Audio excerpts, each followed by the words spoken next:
Okay, today, okay, John second. Okay, we got a good group here today, a couple more than yesterday.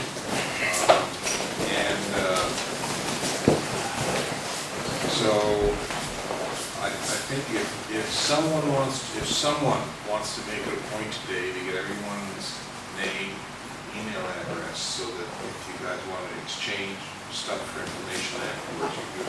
So if someone wants, someone here may have started doing that already. I've got names, I'll just get email addresses. Get names and email addresses. There's a note here, and I'll just put names. Yeah, and that way everybody can harass each other.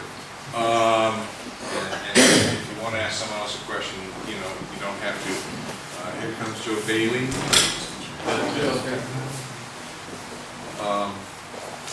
I'm a great believer that people should be able to communicate directly. You shouldn't have to come to me to ask another person a question. That's kind of a lame way of doing things. Anyway, also, before we let you escape for lunch today, we're going to take some group shots. Okay, and those 18 by 20 foot prints will be available for $5,000 a piece. Without frame. Without the frame. Okay.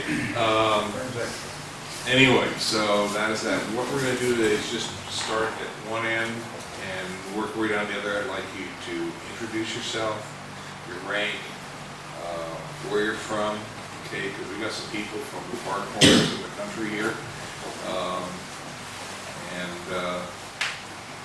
If you're teaching someplace, where you're teaching, okay? So, since Joe is standing there, we'll start with Joe. My name is Joe Bailey. I study here in North Park with Sensei Kirby and Marc Tucker. He's here. Oh. I'm a Yankyu, and I've been doing this for I guess almost a year now in Jiu-Jitsu. So. Mark Jordan, Godon. I started with Professor Kirby 21, 22 years ago, something like that. He still laughs at my jokes. Yeah. I now teach in Studio City. My name is Chris Hendricks. I'm from Ojai, Judo. I'm training with Professor Kirby and whoever else shows up. I'm training for almost 30 years. And currently I'm teaching and training in Ojai as well. I'm Marc Tucker. I teach in this room on Monday nights. Godon and Budoshin Jujitsu. I studied with Sensei Saki, which George and I both studied with back in the days when, Sensei was God. right, exactly. Or both God. Work out my classes. None of this fan stuff. Yeah. If Seki was here, he would turn that off and lock the doors so it'd get warmer in there. Turn the air conditioning off. I'm Thomas Solander. I study under Professor Kirby as often as I can, which unfortunately, since I'm from Arlington, Virginia, isn't that often.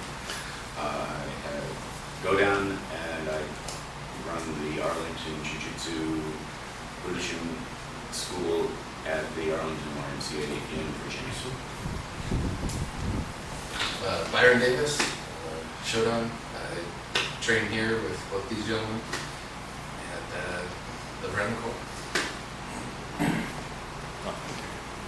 I'm Dave Clark, Shodan, and I'm privileged to work with my son Logan. He's a black belt in karate and a green belt in Budoshin Jujitsu, and is assisting me in running the Dave Clark Jiu-Jitsu Consortium outside of Tampa, Florida, a little thriving community of Brandon. And we thoroughly enjoy watching the growth of students, and they thoroughly enjoy watching the growth in their teachers, especially the gray hair. I'm Logan Clark, and I study under my father, who studied under Sensei Kirby. I'm a Roku. We're from Brandon, Florida.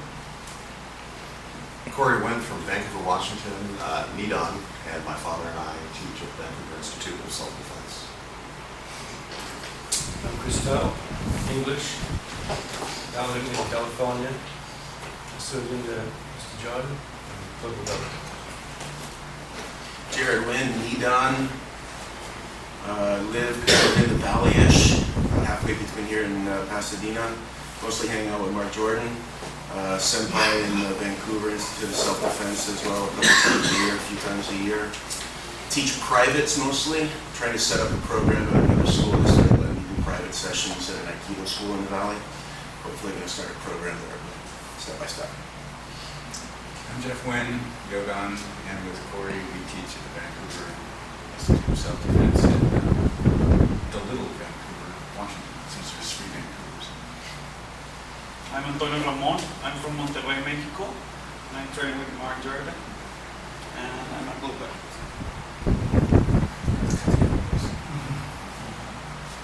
Hi, I'm Marlo Kame. I teach at Temecula Middle School. I have a Nidon in Okinawa Shorin Karate and a Yankyu in Budoshin. Good morning. My name is Bobby Lick. I'm also from Temecula, California, which is north of San Diego. I teach public school. I have for 31 years. I currently have a brown belt in Shotokan, and thanks to Mr. Kirby, I was promoted to purple belt in Jiu-Jitsu, and I've also done some work with Krav Maga, and it's a real pleasure to be with all of you. I appreciate being here today. My name is Michael Langlish. I'm sorry. Like Chris, I've been doing this since 1979, different martial arts. I have black belts in several different varied martial arts, but Shodan and Jiu-Jitsu in the Valley area. Okay.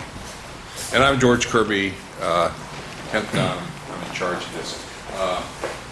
Mark is wearing his Stealth Ninja beads badge. And the reason that came about is because when we shot the book, they wanted me to be in white gi this time, and they wanted my attackers to be in black gi, so they know they were the bad guys.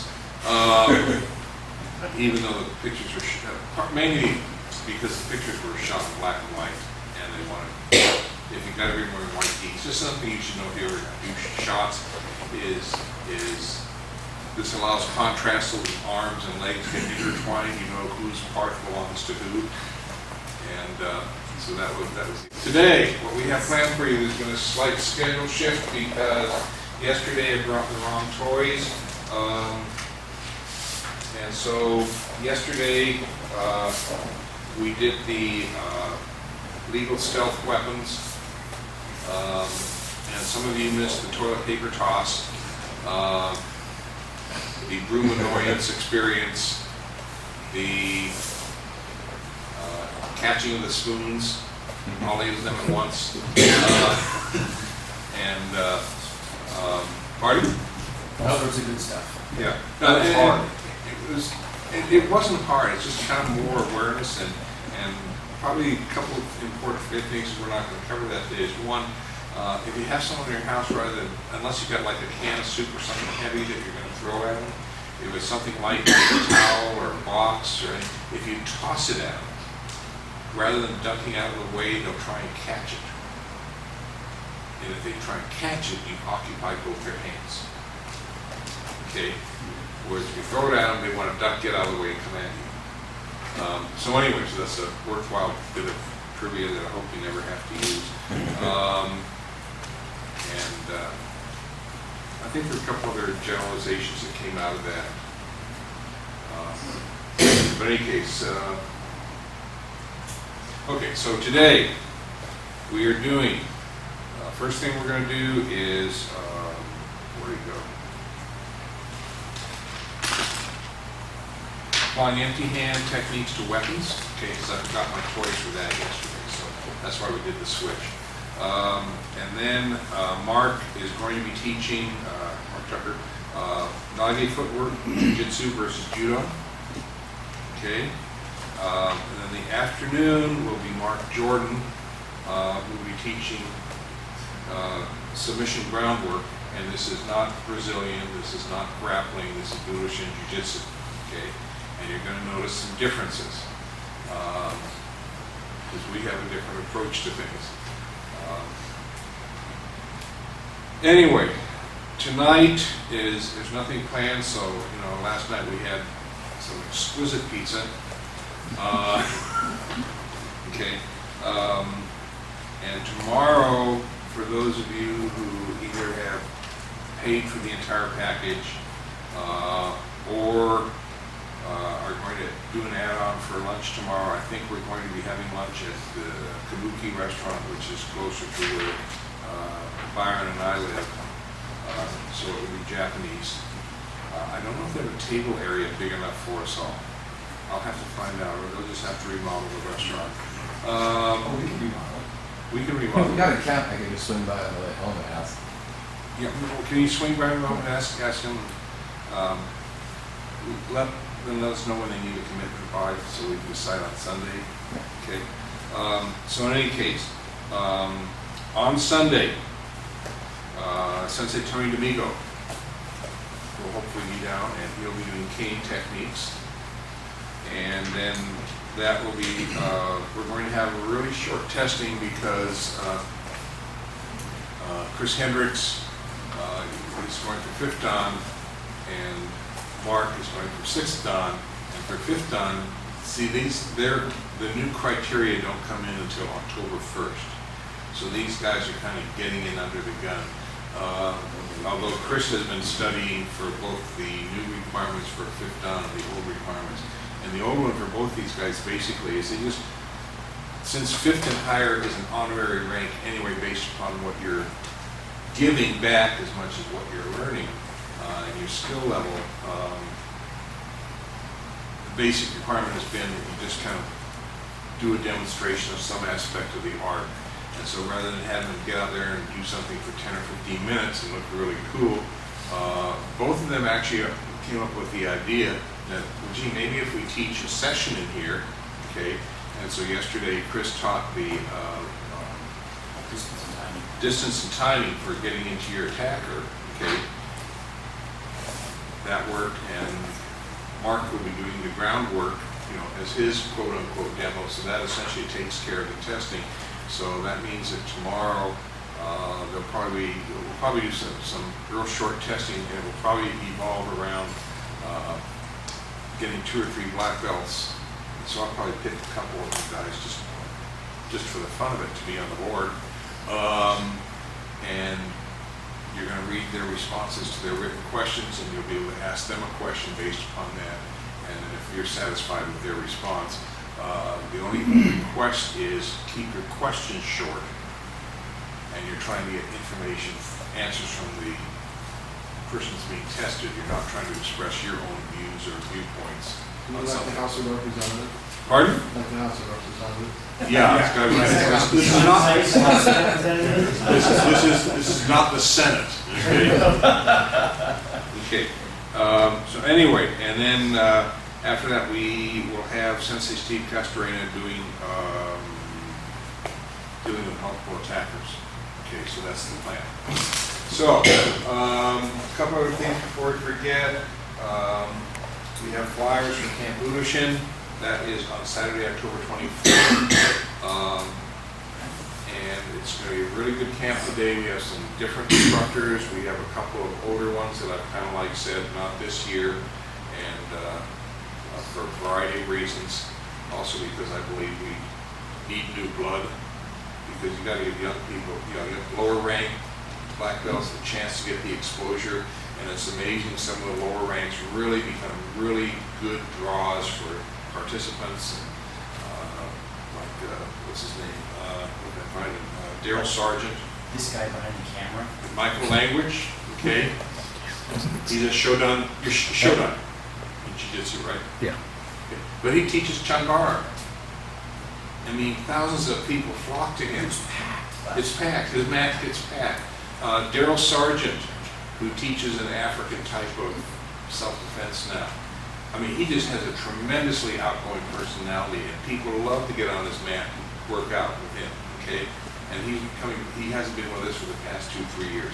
But, you know, we try and get these people, and you begin to realize at some point, you know, I'm sure many of you know it now, a person's grade or rank or the title in front of their name really doesn't mean that much if they can't convey what they have to others, okay?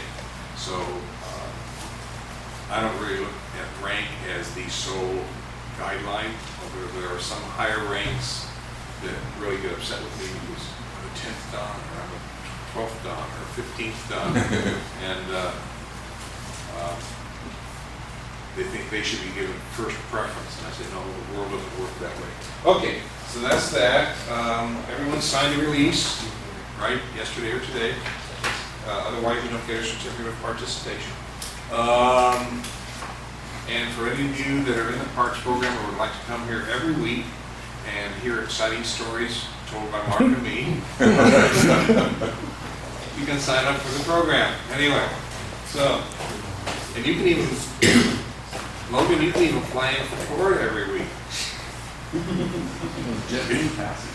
What? One of those JetBlue passes. One of those JetBlue passes. Okay, so that is about it. So we're going to get up, we're going to make some room for some stretching exercises, and then we're going to get going. And if any of you want to take notes during the day or shoot video during, you know, I have no problems with it. You can do anything except tell us to stop so you can reshoot, something of that sort. If you do have a camera, do not get too close. I'm not responsible for any video or electronic equipment you've had. I think in 40 years I've destroyed 2 or 3 cameras. And it happens, okay, because the photographer usually doesn't realize how close they are. Or there are things called flying bodies. So anyway, just, you know, maintain your clearance. So let's make room for some exercises. Empty hand techniques to weapons. And this is something that is essentially unique to Jiu-Jitsu. Okay. And I have seen some styles of Jiu-Jitsu that do not do it at all because no one clicked and made the connection, because it has nothing to do with learning anything new. It's simply extending what you already know. Okay. But it's an important concept because what happens is, in some martial arts systems, you learn a weapon, or you learn a bunch of weapons, and you may know how to use the tonfa, jute, kambo, and the kubotan, and the sai, but you know these are separate things. There's no interrelationship among them. There's no concept that there's an application that, you know, all this stuff comes from. And it may not. Someone may have simply come up with a kata for a tonfa, and they teach that, and that becomes the accepted, in that dojo or that system, that becomes the accepted thing to do. And there's no rhyme or reason to it except you know a kata before. He gets the first award today. I just leave it on the ground. Yeah, might as well. And that's kind of a loss, because that's kind of like having different kind of foods on your plate without your fork and knife. Okay, you still have ways to eat it, but it's not going to be nice. Okay, one of the things that happens with Jiu-Jitsu, on the other hand, because we're teaching you empty hand techniques, hand throw, wrist releases, things of that sort. It's very easy by the time the student gets up to the brown belt level to say, okay, we need to extend this technique to a weapon, or as is more politically correct today, a defensive tool. Okay? And that term showed up in the new Black Belt Handbook because I don't know who it was where, but there were a couple people that objected to the use of the word martial arts weapon because it seemed offensive. So we settled on defensive tool. People being unclear on sounds like a guy had no beard. But anyway, so it really doesn't matter. We should never because- pick up a weapon. It's a little Orwellian. Pardon? There's a little Orwellian term there. Yeah, it's a defensive tool. It's kind of like the best offense, the best defense is a good offense.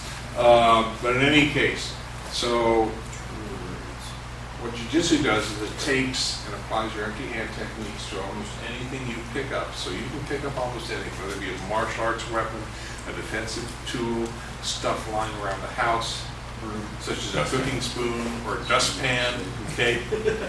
Samurai sword. Samurai sword, okay. So a dustpan, you can do your tessenwaza, your fan techniques. A what? 9mm, right, okay. And, but getting serious, you can pick up almost anything, newspaper, whatever, your key, and you can develop on your own, within about 15 or 20 minutes, some pretty viable techniques, okay? And that's what an art should help you do, so that you can extend and apply what you know to different situations. And the same occurs in any profession you get into, or anything you learn. If you can't extend it to something else, what is its value? Okay? That's why history teachers teach history, and kids ask, when do I have to learn this stuff? And our stock reply is, so you don't make the same stupid mistake more than 2 or 3 times. Anyway, anyway, but that's how history, that's the only purpose of history is, ideally, is so you don't make the same mistakes again, which doesn't always work. So, we're going to, we've got some handbows here, okay, if you want to work with handbow, okay, and I don't care what you use. We have some jute here. Please be careful. These can inflict a lot of damage very easily, and they're designed, at least in Jiu-Jitsu, to rip and tear, okay, because this hook gets caught into things, okay, and these will break bones quite easily, okay, and if anyone, I'm going to have to give this to you, most of these are the round ones that are for display purposes, are really good, but they aren't balanced, okay? And I'm still trying to, these were in this country for about a year, and they're still not better. That's better, okay? And these were actually cheaper than these, wholesale. These were like $6 a piece. But they aren't around anymore. Okay, so, but they're really well balanced. So if you want to play with this, you can play with this. I just need to get it back. We have some Koshinobo, which is heart of the stick. Okay, or hip of the stick. And for those of you who stop at your 7-Eleven, we have some Slurpee straws that you can work with, made out of aluminum. Please don't put a 9mm bullet in it and try and make a zip gun with it, because one young person did learn, unfortunately, the hard way. He can now only count to 5. Okay, but I've only had one of these beds, and that was up in South Dakota last year by 2 ex-Marines that were working. They wanted to see how far they could go with one of these things before it would bend. So how much of a hematoma did one of them end up with? No, I mean they just kept, you know, they tried this one. They actually bent the thing, you know, the other guy's wrist in there, and they actually bent it. So I had to charge him $1 for the straw. But these are available. These are available at there's a 7-Eleven. Stopped there last night. It's just like, If you go along Plum Canyon like the Vincenzo's, and then you take a left at that Street Bouquet Canyon, it's on your right in about 200 yards. There's a 7-Eleven and gas station. And they come in different colors. Towards the back, past the Slurpees, there's a whole display stand with about 100 of them left. And these are really neat because it's just Slurpee straw. It's not a martial arts weapon. It just says Slurpee on it. It says Slurpee on it. Okay. And nobody, I mean, if you want to carry these in your pants, you know, nobody can say anything. It's my Slurpee straw. It's when I go to 7-Eleven, I have no straw. Save the planet. Cool. The great thing is so intimidating when you pull out that fuchsia, and people But it does come in other colors. If you're totally into ninja, it comes in black. Anyway, so. But if you read the Surgeon General's warning, it Well, as long as, It's not to be used as a martial arts word. as long as you use your latex gloves, you're okay, right? Okay, so, well, we're gonna start, who wants to be okay? We're not gonna do anything that involves latex gloves. Who wants to be okay? Okay, we're gonna start out with the simple technique, okay? And we're simply gonna same side wrist grab, okay? And all I want you to do, and if you don't know this technique empty-handed, you should learn it empty-handed, okay, first, okay? Because the ability of martial arts weapons to work with the empty hand concept is based on the assumption that you can do the technique empty-handed, okay? So all we're gonna do for this wrist grab is I'm gonna bring this hand up here. This hand is gonna come underneath, fingers to fingers at 90 degrees. And he's gonna try, if he lets go of this, Well, it's already slipping off. it's already slipping off. But so what you wanna do, yeah, you can't just do this slowly. It has to be nice and smooth, and he has to keep hold because you know, that's what's gonna happen on the street. He's gonna have a good grip on you, okay? And all you're gonna do is come in here, step, and pivot back, and he opens up, boom, boom. And you're back. You follow through with the motion. Just because he lets go, it doesn't mean you step back right away. It's critical with any technique that you always complete your circle or whatever you're doing, okay? So again, all he does, he grabs, I'm just gonna bring this up, look at my palm. Oh, it looks clean. Put the other hand on top, brace it, and step back. And if he keeps, he's down. Okay, if you can do that, we will use our ninja Slurpee. Okay, okay, he's gonna grab. Isn't that cool? He's gonna come in. I just hold on to the straw, okay? And the same technique works. So now, And it hurts more. it hurts more. And now I can point this at him and say, where would you like the last straw? This is a zip gun. This is a zip gun, right, okay? So it's all we're gonna have you do. It's the same technique. Okay, so, and if you want, you can do this, you can do this with a handle, although I don't think, if you're holding this, he's not gonna grab your wrist. But you never know. I mean, you could be holding an umbrella, you could be holding a newspaper, you could be holding a ballpoint pen, doesn't matter.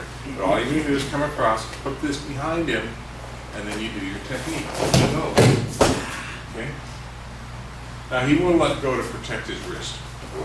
And don't do this real fast, because if someone really holds on tight, you can do some serious injury to their wrist. It's called fracture. And I don't want those, not until later this afternoon. If you hold it tight, you're gonna feel a burning sensation right there as it burns the Right. skin. And we did, When you're spin. and if you're going to use, and this is an edge to Jujitsu, which I like. That special feeling. It's got. I know somebody wrote a book on that. Yeah, I do too. And it didn't sell well.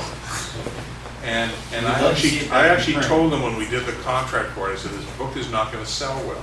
And they said, why? I said, number one, the number of people that know how to teach it in this country are in one hand. You can put it on one hand. And number two, too many people get injured trying to learn how to use it. So they went ahead and it died. And now used copies are available anywhere from, I think even on Amazon for like $90 to $150. Used, beat up. What? Used and beat up. And I still have a whole case at home. I'm tempted in a few years to start putting them out on eBay one at a time, starting at like 200 and see how much I can get. There we go. Is your retirement? Signed original. Signed original. Make them signed. Okay, but anyway. Warehouse So, discovery. pardon? Warehouse discovery. Warehouse discovery. One box, $20,000. Okay, now. Okay. If you use the Jujitsu, which you can, be very careful and make sure that the hook is turned away or parallel to them, okay? Because if you come in this way, you're liable to rip into the skin tissue, which is what it's designed to do, okay? So if you're going to make sure the hook is parallel to them or away, okay? I actually prefer parallel because I believe it's safer. Turned away, there's a tendency it can turn in one way or the other. This way, you at least know where it is. Okay, so you can use whatever you want. We also have a couple of combo that have ridges on them too, And it's, anything round is not as painful as anything with ridges. So be considerate, okay? So let's go and let's move on. Grab something. More ribs, hang on. There you go. Yeah, I can't put my hand down. I'm just gonna figure it out. If I don't let it, yeah, it's really good. I'm trying not to do that. I know what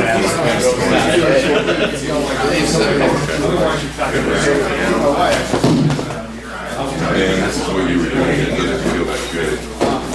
Yes, but if you extend my arm out, I can't escape, because otherwise I'm gonna twist and drop. Right, right. That's important, that's the thing. Thank you, sir. I want him to go up down.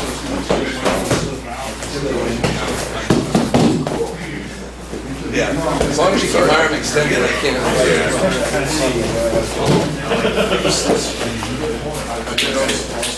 Because if you just turn away, it's just no matter how. Another thing, you can. It makes me sweat. Okay, you got it. Volunteer. Okay, and this has nothing to do with your hands. Okay, your hands are doing fine. It's the rest of you that are having problems, rest of your bodies that are having problems. Okay. First of all, who's grabbing? One thing I'm seeing a lot of people do, they're coming in, they're setting this up, okay, don't grab with your thumb, all this is resting here. Because if you grab, your intent becomes to grab the hand. That's not what you have to, just rest on here. Okay. Forehand throw, the footwork, as you come forward, is a pivot back and turn. A nice big pivot back, slide that foot. Mark incessantly trains his students, slide the foot, it's all, and it is. Don't take little steps, because you have no key going up here, okay? The other thing is, please don't bend over, okay? If I bend over, I'm bending rather than making him go off balance or bending him, okay? Try and maintain your posture, respect yourself. If you have to, squat down with your legs a bit. But don't bend over. You're going to get bent over to some extent anyway. But don't add to the confusion, okay? You know the footwork. You know that you shouldn't be bending over, so do what you should be doing. Okay? One word, I like to use it with a handbook because it's probably the safest item to you that gives you the greatest flexibility. But again, you can use a jute, you can use a ballpoint pen, okay? You can use a drywall marker. Like you can even use a drywall marker for this, so if you're in class and doing something, the kid grabs your hand, you just take it down and because they can't take the drywall markers away from teachers. We're not allowed to use chalk anymore. Well, yeah, you can do this with a dry eraser too, so anyway, anyhow, this next technique, and who wants to do the gig? This is a nice, by the way, this is a ASP tactical baton. Hey, these you can't carry in California, okay? Because it's it comes under classification of a spring-loaded weapon, okay? And the variations are ones that are coil, which is what I call an asp, okay? I mean, these are nice. You can carry them, they're fairly short, but not in California. Not even an 8-inch. Pardon, not where? Not even a 21-inch. No, because it's telescoping, you know, that's the classification. You could put an eye out with that. Yeah, put an eye out with that. Can you also put an eye out with one of these? But but these are nice, and there's even one that's a variation of the jute, which the Japanese police used to use. The jump out. Yeah, jump out. But anyway, so then you have to find something hard. You have to find something hard, like the attacker's head, to hit it on to collapse it. What collapse it? He's doing it policing instead of the way that They have very tight slide lines, there's this propensity to get bend. The idea is that that keeps you from bending it when you close it. This will actually damage the joints. Okay, so where were we at? Okay, this can be a cross wrist grab, this can be for a person who's trying to hit you, and you can incorporate some of the stuff that Chris taught yesterday, where he comes in with a hit, and you step out to the side, eventually you're stepping out of the way, you don't want to take any more steps back, and all you really have to do is bring your hand under his chin. You're going to reach, an empty hand technique, by the way, is you're here, why am I showing it to this? Sink. Okay. Okay. Your hand. Okay. Your hand comes under, and your hand isn't trying to lift his head. What it does is it comes around to the left side, and his head tilts back. Okay.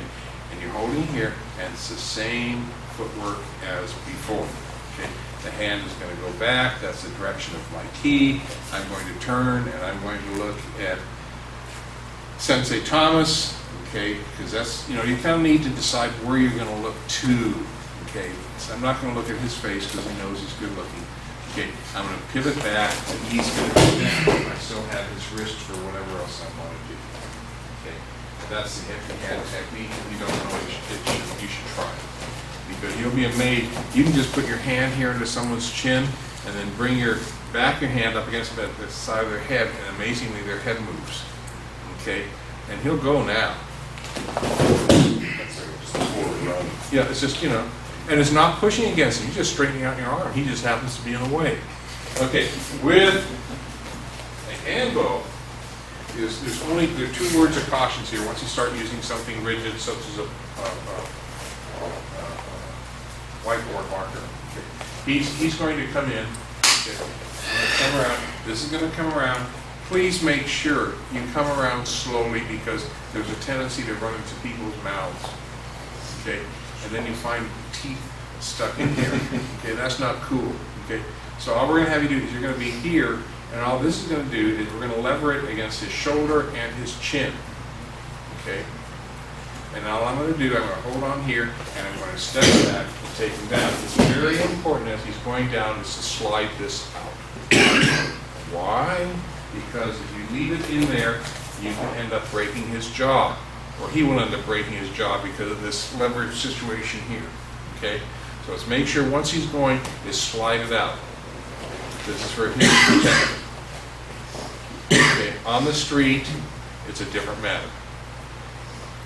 If the guy is coming overhead with a knife and you want to lob that in there, fine. Okay, but this is again another basic move. Okay, here, come around. Okay, or if you want, you can just block, come in again, you can block it with this. No, we're going to get something else. Okay, we're going to block this way, come in this way, take him back. Okay, we can do the same thing with a jutei. With jutei, I think you'll notice some different, when he comes in, you're going to come around here, and what happens, unfortunately, with the jutei is, oh, your neck got cut. And I got some body parts here. Okay, so the rest of the technique becomes irrelevant. So, he wants to put his larynx back. But anyway, so if you're going to use jutei, please make sure the arrow is pointing away, the hook is pointing away, and make sure you retract it when he's coming down. Same thing goes for the Slurpee straw or the Koshino bow. You always retract for the sake of your uke safety. Okay, any questions? Okay, let's see what happens. If you don't know how to do this, let me borrow Thomas with the hand bow. Is that if you have, you've discovered the importance of levers here.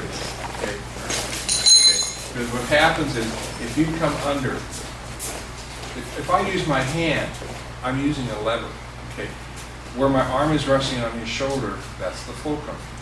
Okay, his head or body is the mass, and my upward force is the, I forget what that term is.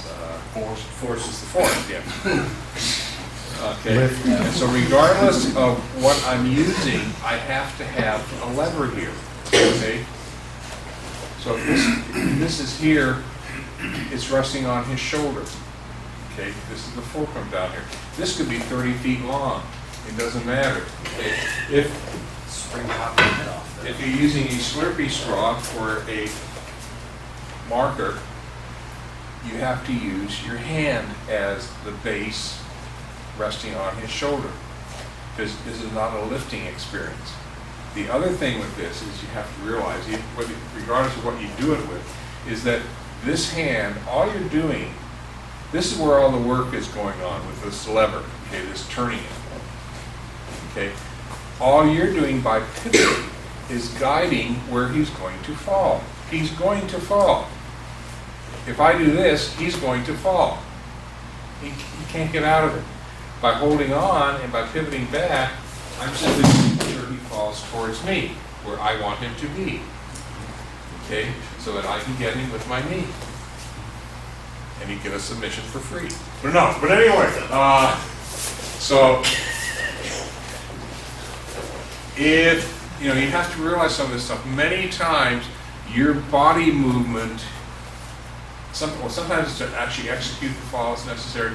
Other times, whatever you're pulling is simply to guide him to go where you want him to go. It goes back to yesterday, location, location, location. Okay? You're guiding him. You're helping him. You're helping. This is a helping hand. Okay? We should call this helping hand jujitsu. We'll hold your hand while we kill you. No, anyway. Okay, so, okay, we've dealt with that one. Okay, we're going, question? Can I make one comment? Yes. Some of you, I just noticed, when you had the position here and you had the fulcrum already set up, and you were set, when you started your rotation back, here's what you did. You stretched out your arm, which released the fulcrum. Okay, so don't do that. Once you've got it set, this all becomes part of your body, so when you turn, your arms don't extend out and release the pressure. Okay, so that's an important point. That's why sometimes once you're here, if you're going to have to stretch, it's better to step in first. Okay, because now I'm getting close to this y-axis, you know, and it makes it much easier for me to do. I don't want to have to strain myself with this. Okay. Because the pivot point you're using for the fulcrum should be also your pivot point for your step. Correct. As well. It Correct. should all be based around the same point. Same point. Okay. This is all physics or kinesiology or whatever you want to call it. Okay. What else we got to play with? Okay. We have one. We need. I'm just trying to hit different areas because we're dealing with empty hand application. Okay. Striking, and since we got Thomas here, we'll use him. For striking, or you can call these balance points, okay? You can hit a person with your fist, you know, that's kind of uncouth. And it's, for the most part, unless, you know, it's somewhat effective, but you risk injury to yourself. And what you want to do is always minimize your chance of hurting yourself, and also surprisingly minimize your chance of hurting the person. And actually with a handle or a marker, whiteboard marker, you're actually less inclined to injure the person because you actually have more control over pain. Okay, so because most of the time you're just doing things with your hand, you either have to hit them hard, or you have to know where a balance point is so that you can turn them, and you have to apply a lot of pressure, and this is usually done over a larger area. And for those of you who don't know what balance points are LAPD started considering using them, I think about 3 years ago. Someone got the concept to them. And all balance points is that you make connections with the person in two places, opposite parts of their body, and you push it one, pull with the other. And that will get a person to turn around or bend over or anything you want, okay, with very little relative effort. So if I want Thomas to turn around, okay, he comes in, that's how Thomas coming with a hit, for example, and I want to turn him around. I can come here and I can put my hand here and push and turn him around. He fell down the boom. That was part of the plan. Okay. You can. You just want me to turn? Yeah, I mean, if he comes in with a hit, I can just come in, well, let's get him to the outside here, because I want to come up. I can come in here and go for this balance point. The balance point, by the way, is armpits and down the side of your head. Here and here are your balance points in front. And the other balance points in front are about 1 inch below where Psyche tendon is. Okay? Or you can go to the crotch where the femoral artery is. That'll cause a person to bend over for 2 reasons. One, they think you're going for someplace else. And secondly, because that's where a balance point is. Okay? It's also a pressure point. Okay? And all of these, this will cause the person to bend over. This will cause them to turn. Okay? And they're relatively easy to do empty-handed. Okay? But we're going to use I happen to have my whiteboard marker or my ballpoint pen, okay? And you don't need to have the tip extended on the ballpoint pen because that'll leave a definite mark. But all this person is going to do, all I want you to do, is you can try this empty-handed first. He's going to hit. You're going to block. You're going to come in with it.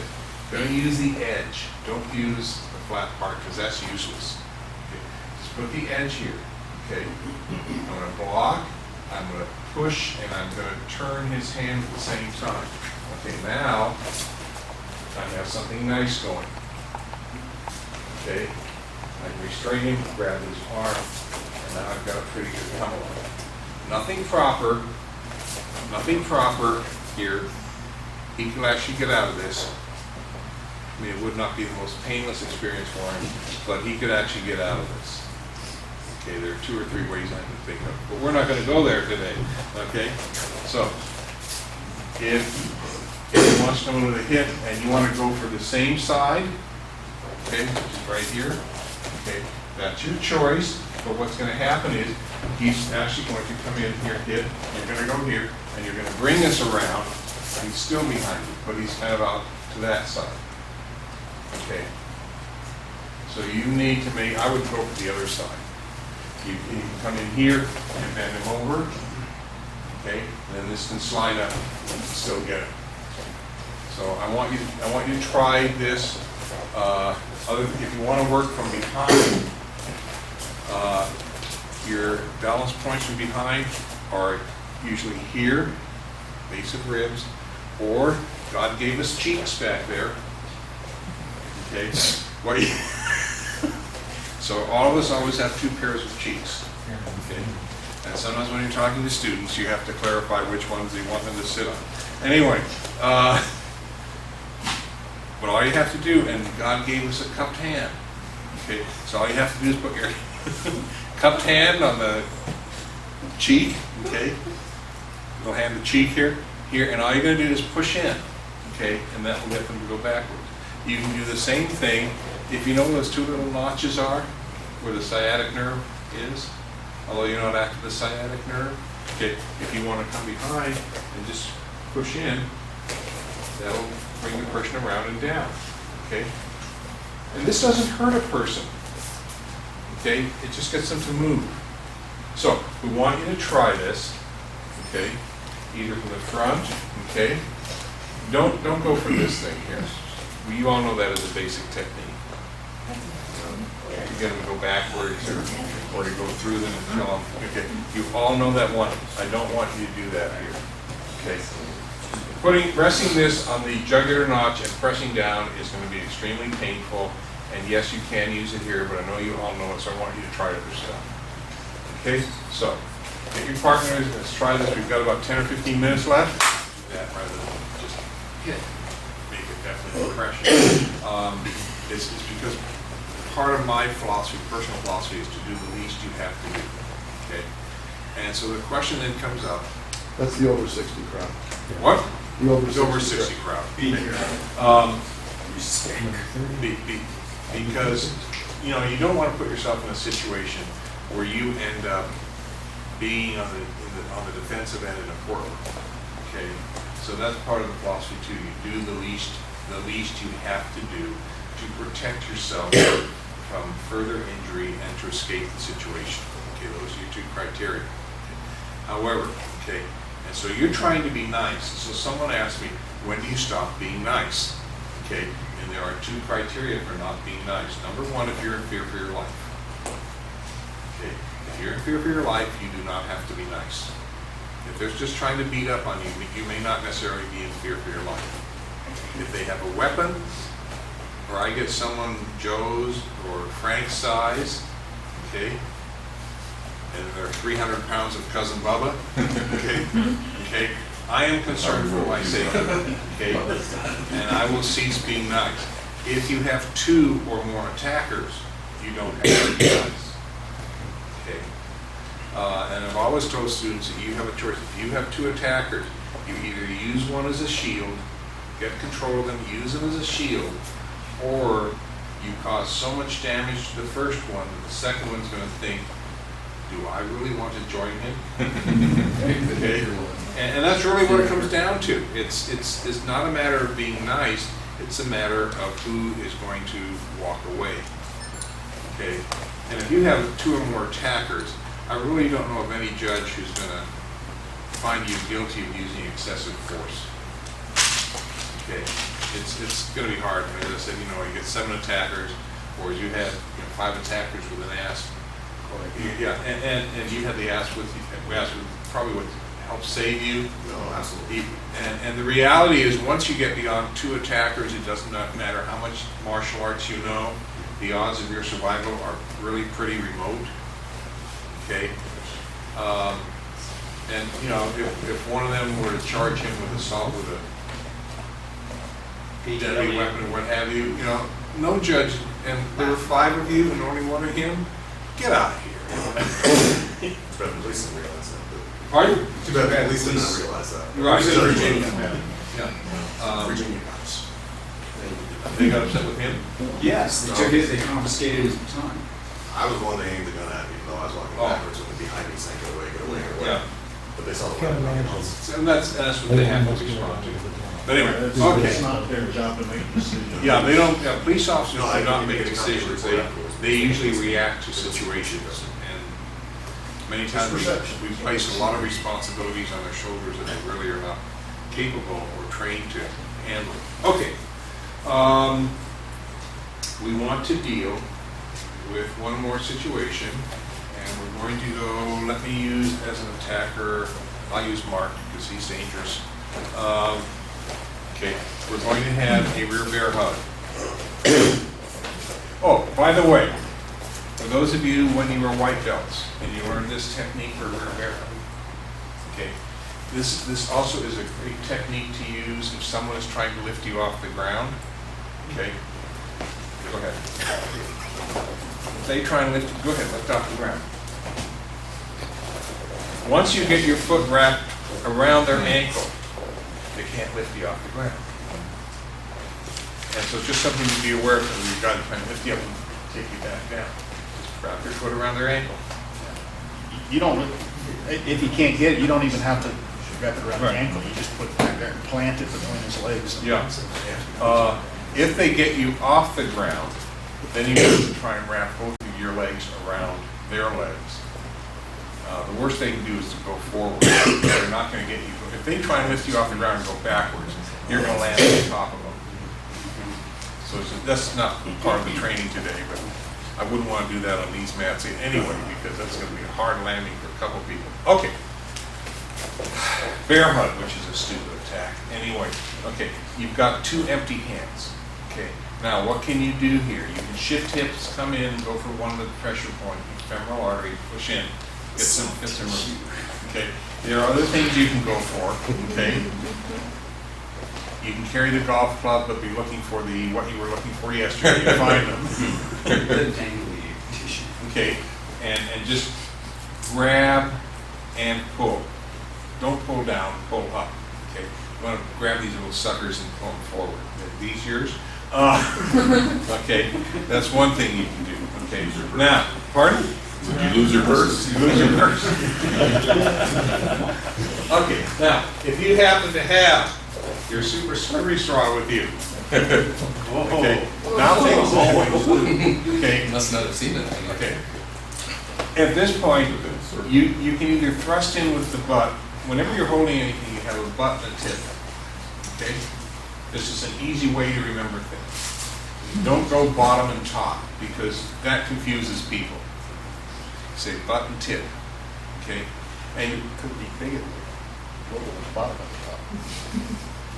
Yes, it could be little at the bottom or the top. Okay, so anyway, now that we're confusing people, you can take this and you can either use the tip with your index finger and press in femoral arch. Okay.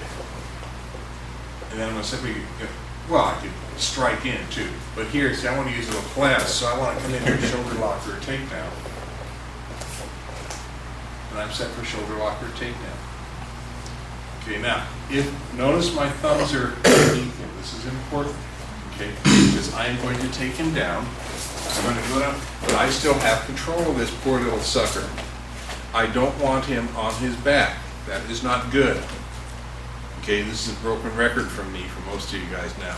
Okay, so all I'm going to do is continue to apply pressure, and by applying pressure, I don't mean squeeze. Squeezing doesn't work. I mean, whatever you're holding on to, roll it. Okay, and then turn around and bring him over onto his stomach. Okay, now you're in a safe position. Okay. So, he's going to do a little bear hug. He's going to do... It's never safe around. You're never safe around. Okay. He's going to do a bear hug.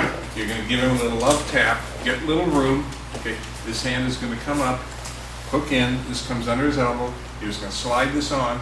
You're going to set this up here, because he may not let you go into a shoulder lock or a takedown. He may just try to straighten his arm out. Fine. It's his choice. It's his arm. Okay? And from here, all I have to do is I'm going to go back to what it was before, which is pivot my left foot back. I'm going to turn to my left and turn. Okay? My gun's still in the same position. Okay? I'm going to roll it, turn him around, and he's on his stomach. Okay? Now, one thing you might want to do for your uke, when you're working, whenever you're doing nerve techniques or using a weapon on them or something of that sort, where there's redness on them, when you get done with them, just massage it a little bit, okay? It's amazing how it will help take the discomfort away, okay? So you can do it again. Because otherwise, in all seriousness, with limitation, anytime you're applying a weapon to a person or doing a nerve attack, once you've done it 2, maybe 3 times, they've had enough, because now it's really starting to bother them, and you want this uke to last the day. Okay. Just remember, they're going to do it to you next. And they're going to do it to you too. You're next. So God gives as God gets. Payback time. So, anyway, yes, sir. Professor Kirby, could I see the strike again once more? Yeah, all you're doing, How you're striking? all I'm doing, okay, you can either come back and strike this way, which I don't like, because I'm not exactly sure where I'm getting to at. Okay, It really doesn't matter. It doesn't matter. Anything's going to create, anything that creates room. You could even do a butt thrust, and that'll work. Okay. Okay. I would just as soon do this, almost like an index finger, and bring it in, and I should know where I'm pushing at. Okay. To me, it's more controlled, but it's whatever you like. 6 of one, half dozen of them. Okay. So let's just try this. We only have a couple minutes left.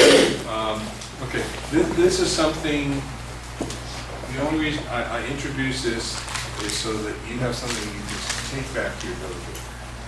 Start to work with. Okay. You take empty hand technique. It's mostly ones that involve wrist grabs, things you're moving, turning parts of their body, and find the empty hand techniques that work well for you, and then try to apply the offensive tool, a weapon to it. Okay.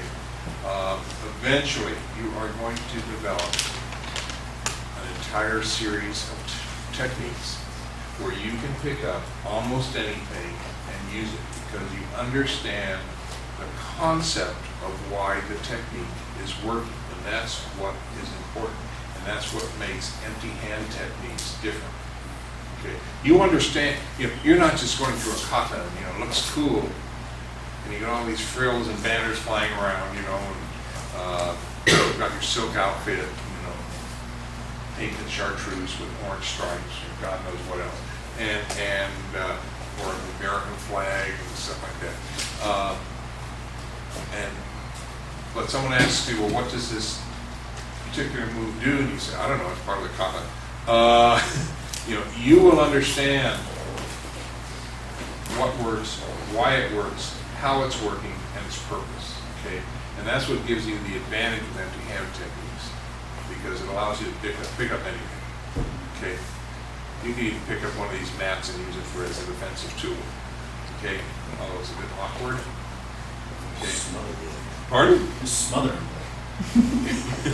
Turn them into a burrito. All right.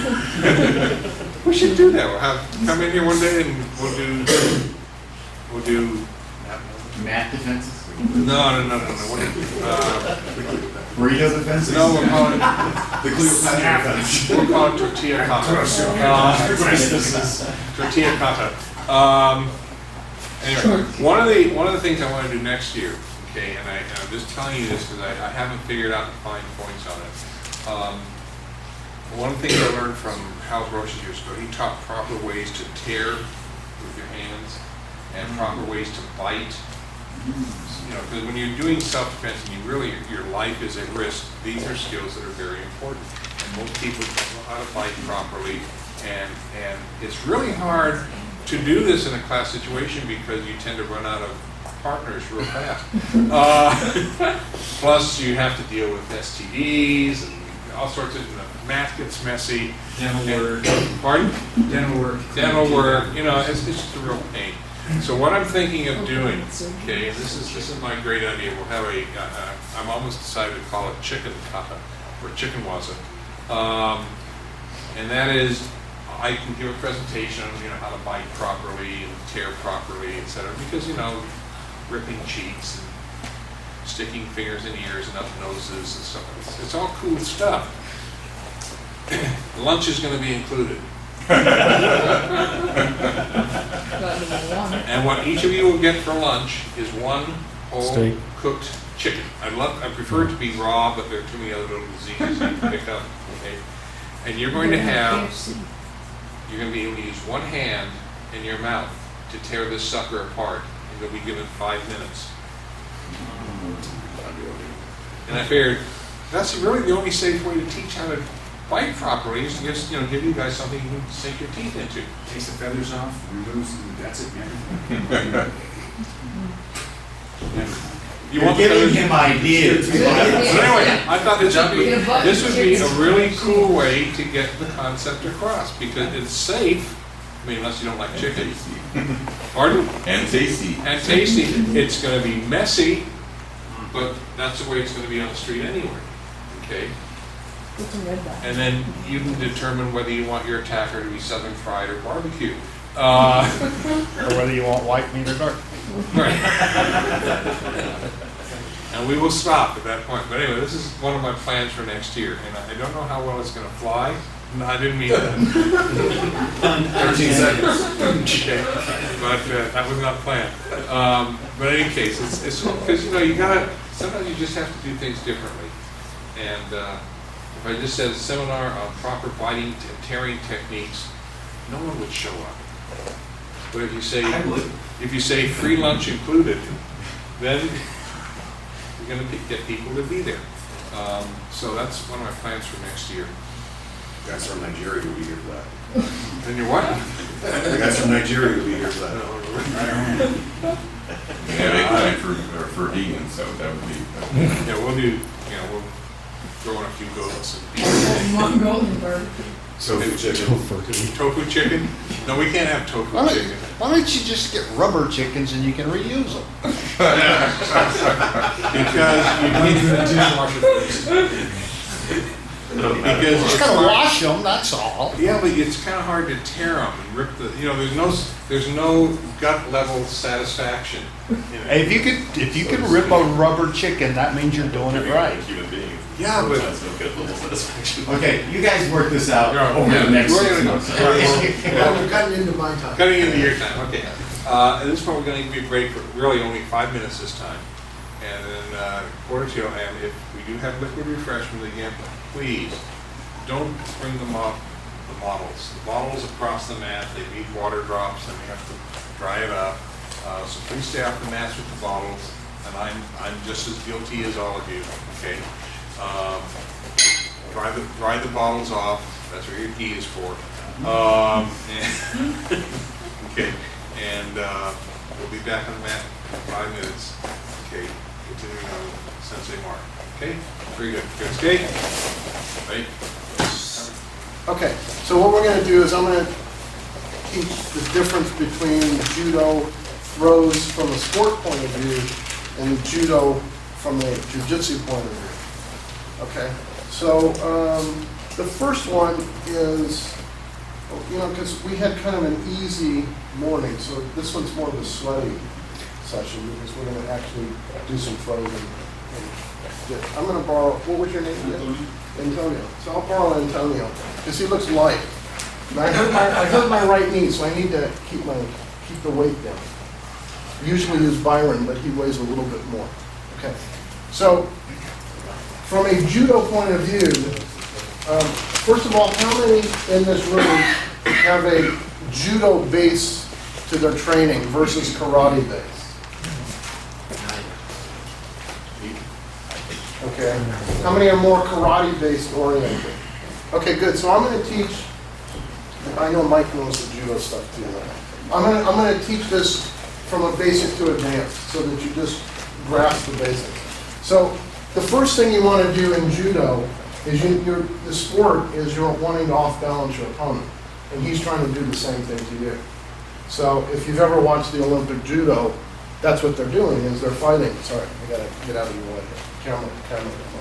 So the point is, if he's standing right there, if you put a spear through his chest, the spear comes out the back, he's off balance that way or this way, because he's going to have to take a step. Okay? So if he takes a step with his left foot, take a step forward. Now, let's stay right there, with the left foot forward. So now all of a sudden, his position has changed. So if I pull him in that direction, his left foot's forward, he's balanced. But if I go 45 degrees, just gently, he had to move his foot. So as someone is moving, that spear is moving where his chest is, okay? So you always want to throw to their weak spot, whether backwards or forwards. It doesn't matter if you throw them backwards or forwards, as long as they fall.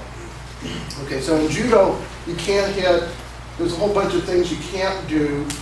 So what we're going to do first is I want to just work on some basic moves here. I'm going to work with the camera. So what I'm going to do is, I see a lot of people, when they go in for a judo throw, they pull down on the arm, which puts their foot back on the ground, which you don't want to do. So what you want to do is work on a plane up here where you pull forward so his upper body moves forward. And then you position your body to stop it, so he can't go forward and he goes over you, okay? So from a judo point of view on a hip throw, I'm just gonna come in and don't pull down because it makes it hard to throw, but if I pull forward like this and lower my center of gravity, he comes right off his feet because I'm in position and his upper body's moving and his feet come off, okay? So he would be trying to throw me, I'm trying to throw him. And so that's the whole point, is just to be positioned. So if he moved that right foot forward, if I try to throw this way, it isn't going to work because he's off balance over here. So your pivot needs to pivot here so that you're inside his feet. Okay? And for people that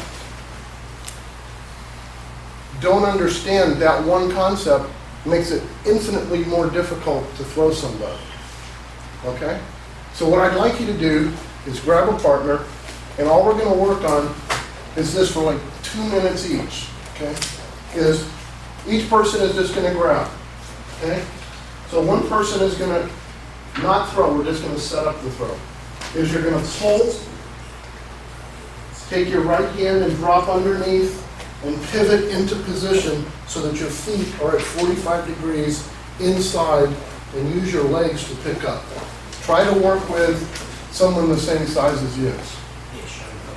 Okay? And I want you to do it like 10 times, just this one move. Just pivoting in, setting up, and stop, and come back. Okay? Pull, and come in. Okay. Just practice that, just pulling around. Try to pull around and not down. I just did it wrong myself. Okay? Okay, grab a partner. Another point of reference, which I forgot to mention. When you're in here, if you get your shoulder right here, the ball of the shoulder is your fulcrum. Okay? So if you get the person up on your shoulder, up here, the only thing that's going to happen is he's going to choke you from behind. Or you're not going to have, there's no leverage here. You can't do anything. Okay? So what I want you to focus on is when this arm comes in, it works like a fulcrum. Okay? See that it helps? So when I'm pulling here, this hand's going to come and grab, but it doesn't really need to if you do this right. So I'm here, locked up, and then I rotate. See what happens to him? Because it's pivoting on that shoulder. So when you go back into this exercise again and focus on making sure that his shoulder or his armpit is just on the outside of the ball. Okay, it has to be on the arm that pivots. Okay? We're gonna leave it locked at a 90? Yeah, you don't even have to grab. Sometimes I won't even grab, I just put my arm out. Right, not grab, just lock it at 90. Yeah, you can do that. The whole point is you don't want it to slide up here. You want to keep it right on the ball. Just past here on the arm, okay? Okay, grab your partner. Okay, Byron, I'll borrow your again. Okay, so now the throw is the easy part. So after you're in this position and you lower down and come up, they're off their feet. All you do is you take this and don't pull down here because then it's stuck to your body and it makes it harder to get rid of them. Keep it out here and rotate and look up at the ceiling. Okay? And he'll just slide right off your back and guess where he's going to fall? I'll show you. So we're here. He falls exactly where I want him. Okay? And because of time, we're not going to go into finishing moves because I got other stuff to teach you. I just want you to learn the judo stuff as it applies. So we're going to do the judo fall now, or the complete throw with the fall. Make sure that you control your opponent because you need to finish him off. Okay? Any questions? Okay, so let's do it 10 times now. Nice, steady, and just go through all the way up. Look at the ceiling, and he should be right in front of you. Sensei, when you say shoulder is a pivot point, you mean the shoulder, the outside of the shoulder here? Right on the outside of the ball. Right on the outside of the ball. Watch, Okay. watch this here. Just watch his feet as this arm comes up. First, I'm pulling him forward, so his upper body's falling forward. Right. See that? See what his feet did? See? Because he's over here, so it rotates up. Gotcha. Okay. There's a difference. See what happens here? Nothing. Then it's muscle against muscle. Gotcha. Okay. Okay. So try to do that correct. You go through that. Do 10 falls, and then I'm going to show. That's the judo. Then I'll show you how to apply this in jiu-jitsu. It's worse. You can see judo's hard work. That's why the mat, they have respirators. Okay, but in jiu-jitsu, the goal is, you want to fight for 3 to 5 seconds and then walk because I don't want to get old and I don't have to breathe. I don't want to mess up my hair. Exactly.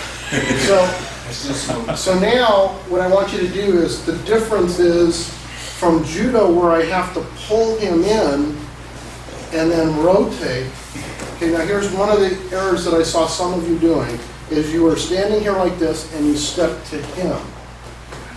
If you're moving backwards, all he has to do is pull you and you keep going backwards.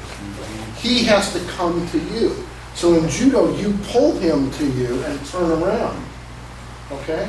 In jiu-jitsu, I don't have to pull him. Why? He's coming at me already.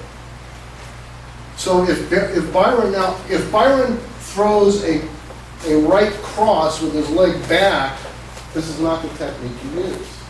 You use something else. So if he throws the right cross, see his position? He's not come to me yet. But if he takes a stepping punch, and if you go to YouTube and look at some of the street fights, these guys are like two beers, and they come crazy. Okay, well this is the easy throw that comes. So if he throws that, all his weight's coming to me. Look at all that momentum. Let's move over here. I want to throw you into that.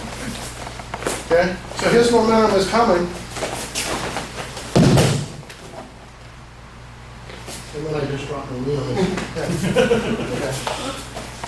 So all I got to do is turn in front of him. So here's the key to that. I'm here. I realize he's about to hit me. Wait. So my footwork is I'm not going to step forward because I'll stop his momentum. I don't want to stop the momentum. I want him to do all the work. So all I do is I have to judge distance of the move and move my left foot where I need it to be and put my right foot in front. So I just simply turn around. Okay? This takes a little bit of getting used to because most people tend to step forward with that right foot all the time. I'm not stepping forward, I simply turn in front. Okay, because he's coming to me. Okay, so we'll do it slow motion, about 25 foot speed, see? 1, block and turn, come underneath, pivot, and then right into position, okay? Because he's doing all the work. Okay, any questions? Okay, so that's what I want you to practice. You don't have to do it fast yet. I want you to do it slow motion and just get the footwork down right so that you adjust distance. Now, am I going to throw him from here? No, he's never going to catch me. But if I'm here and I know he's going to take the step to hit me, I have to adjust accordingly so I'm going to be right in the right position. It's just a learned thing over time. If you practice it enough, you'll know how far you have to be. You sit there and do your nails and say, okay, throw the punch, go ahead. You know exactly where he's going to be, and then you can just throw. Okay? Any questions? You grab your partners again. The key to this is what's the first rule of any kind of fight? Don't get hit. Don't get hit. So if somebody throws a punch, you got to block it first. Don't go into the judo throw without blocking it first. Okay, so the block is this, and this is more of an Aikido block, is I simply put my hand up in the center of my body, and as I start my rotation, it just deflects the force and I grab it. Okay? Just there, I'm not doing this. My arm is not blocking, it's not a block, it's just a rotation. It's part of my body, it's just a rotation, and you just grab whatever touches it gets grabbed. Okay? Okay, grab a partner, let's do that. Okay, so we're going to start right here. We're going to do this really quick, hopefully. So you're going to be out here in front. Okay, the first 5 guys are just going to attack them. Can you move back that way a little bit? Okay, next. Is this be going semi-fast or? Yeah, semi-fast. Lunge punch? Yes. Lunge punch. There you go. Good, next. Come on down, bus. I'm using my back. Come on, buddy. Go ahead, Logan, go ahead. These guys are big. Whoa! Okay, stop. Okay, next person, you're up. Done. You're good? Go just randomly, keep going, keep going.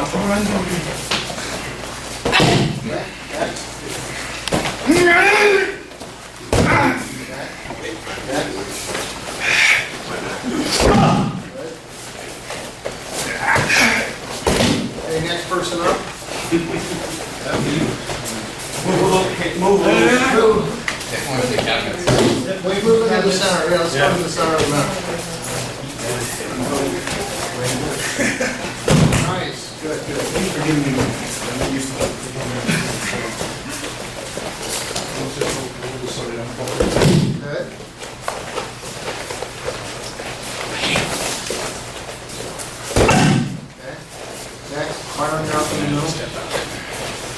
Now watch Byron's throw work. Oh, God.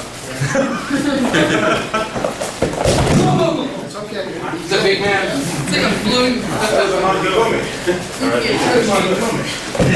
Nice.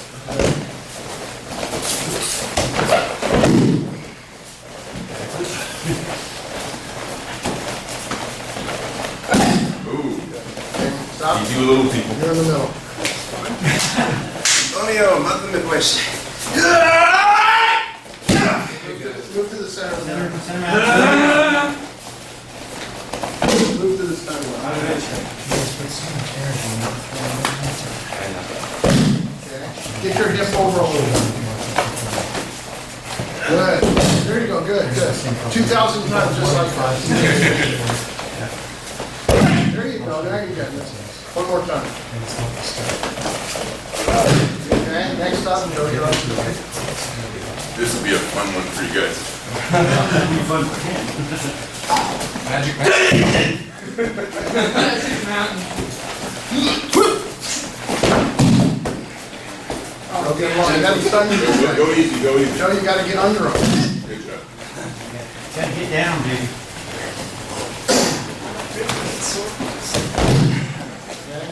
Okay, that's Big ear. I was cheating. I held onto his back. okay, you're up. Did you already do it? No, I haven't. Okay, you're up. Big ear. Okay. There you go, good.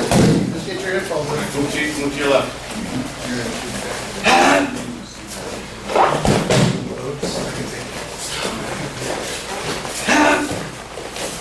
Get your hip in, get your hip in.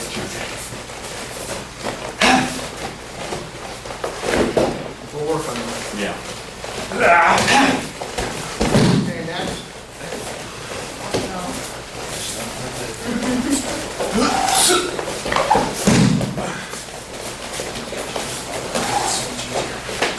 Center mat. Okay, better? Nice. Beautiful. Big hair. Okay, stop. I'll let down. Hit down. That's good, brother. Yeah, the momentum.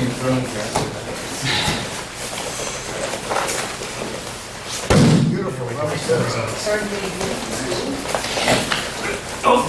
It's okay. Beautiful. Very good. I don't want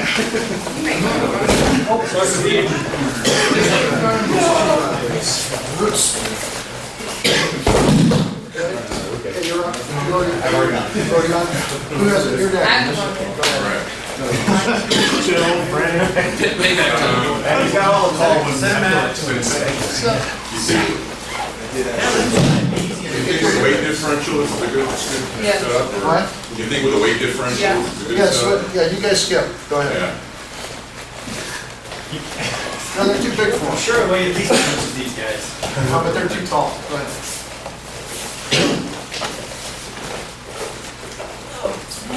Right here, come on, right here. Center mat. Oh! Yes. Well, that's fine. Good job. We'll get up. That was weird. You okay? Yeah, I'm fine. Good. Don't worry about throwing fast. Okay?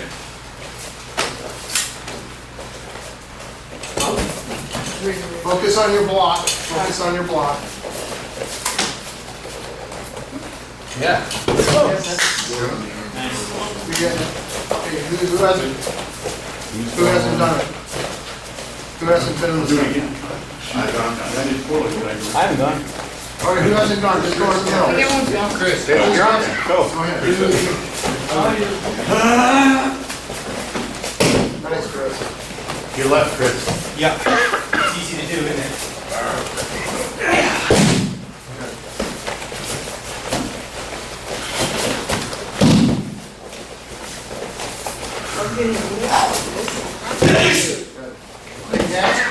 Next, who hasn't been in the middle? That's fun. These guys did some work in the Okay, Tom? Okay. Yeah, he's a little thing. He's hard for being.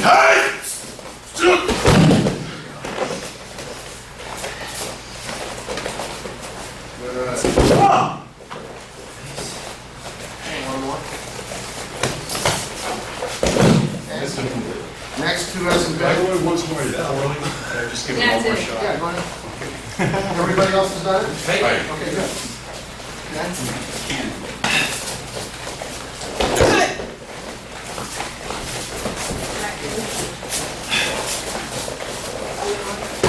Okay, stop for a second. When we get around here, push that down. Just a little bit.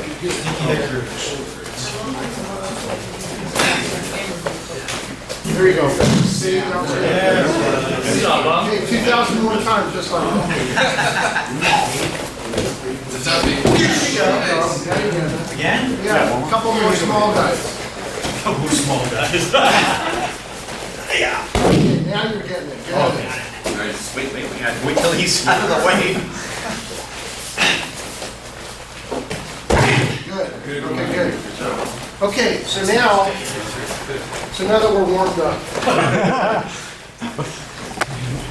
When I say 2,000 times, I'm serious, because when Seki, we would be doing that over and over and over, and then Seki would be walking around and he'd say, okay, you got it, 2,000 more times. That's all you do. And so he would want you to, for a couple of weeks, just do that until it became just automatic. I mean, he was serious about it, because if he saw you doing something else, he'd come over. He says, I thought I told you to do that 2,000 times. So, I mean, he was serious about it. So that's how he learned, so that's how we learn. Okay, so the next one we're going to work on, Byron, is the same attack, but this time we're going to go the opposite way. In Judo, you have what's called osotogari, where you off-balance your opponent and come in and sweep the leg out. Okay, that's osotogari, it's the outside sweep. Okay. And in Judo, you just have to fight for that position. The downside to osotogari in real Judo is that if you are wrong, he's right. And you get Same throw. It's the identical throw, so you're setting yourself up. So if you don't do it right, you lose. It's that simple. But in Jiu-Jitsu, there's no such rule, okay? Because he's coming at you. So I want you to watch what happens to, now, I'm gonna add something to this, okay? When he's throwing this punch, what is he doing with his left hand? Anybody tell me?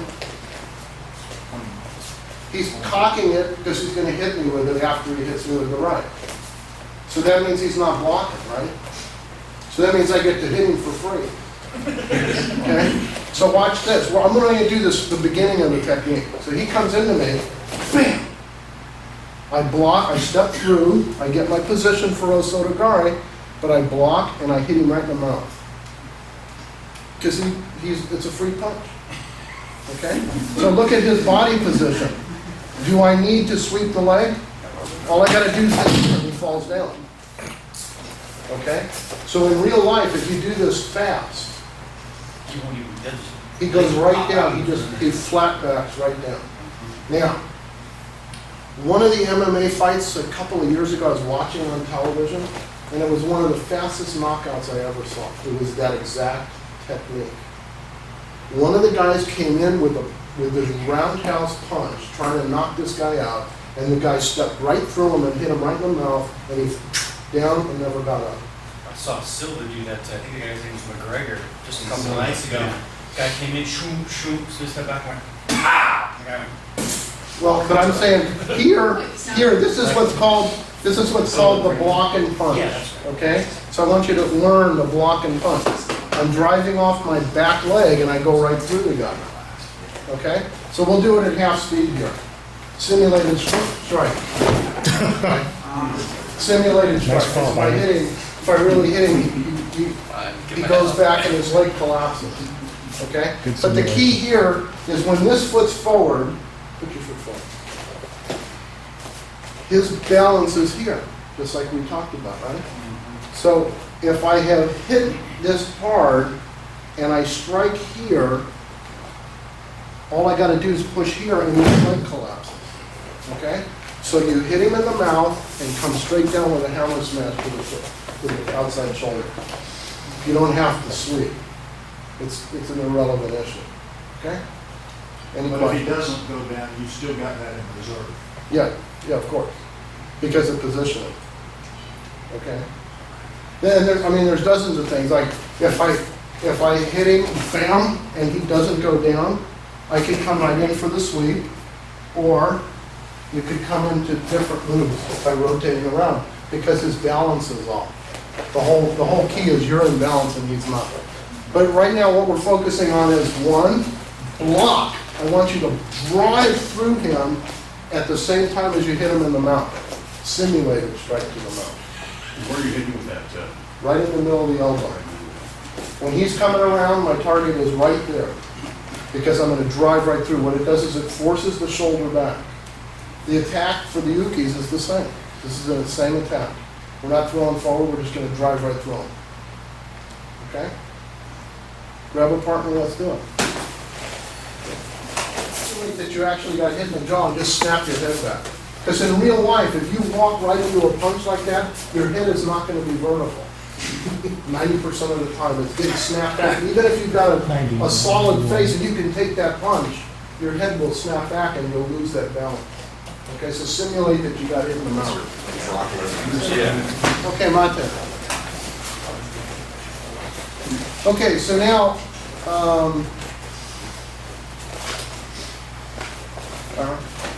Byron's good at this technique, so I'm going to let him do it to me. Okay. Okay, so I'm going to throw Byron, but he's already taken training from me, and he knows that if he gets thrown, he can reverse the throw. Okay, so when we do this, we're not going to be all together because it takes a little room to do it. Okay, but the goal here is if you position yourself wrong and you get yourself in and you actually get the throw and you do it, if he drops, he's going to take me over and jump. Okay?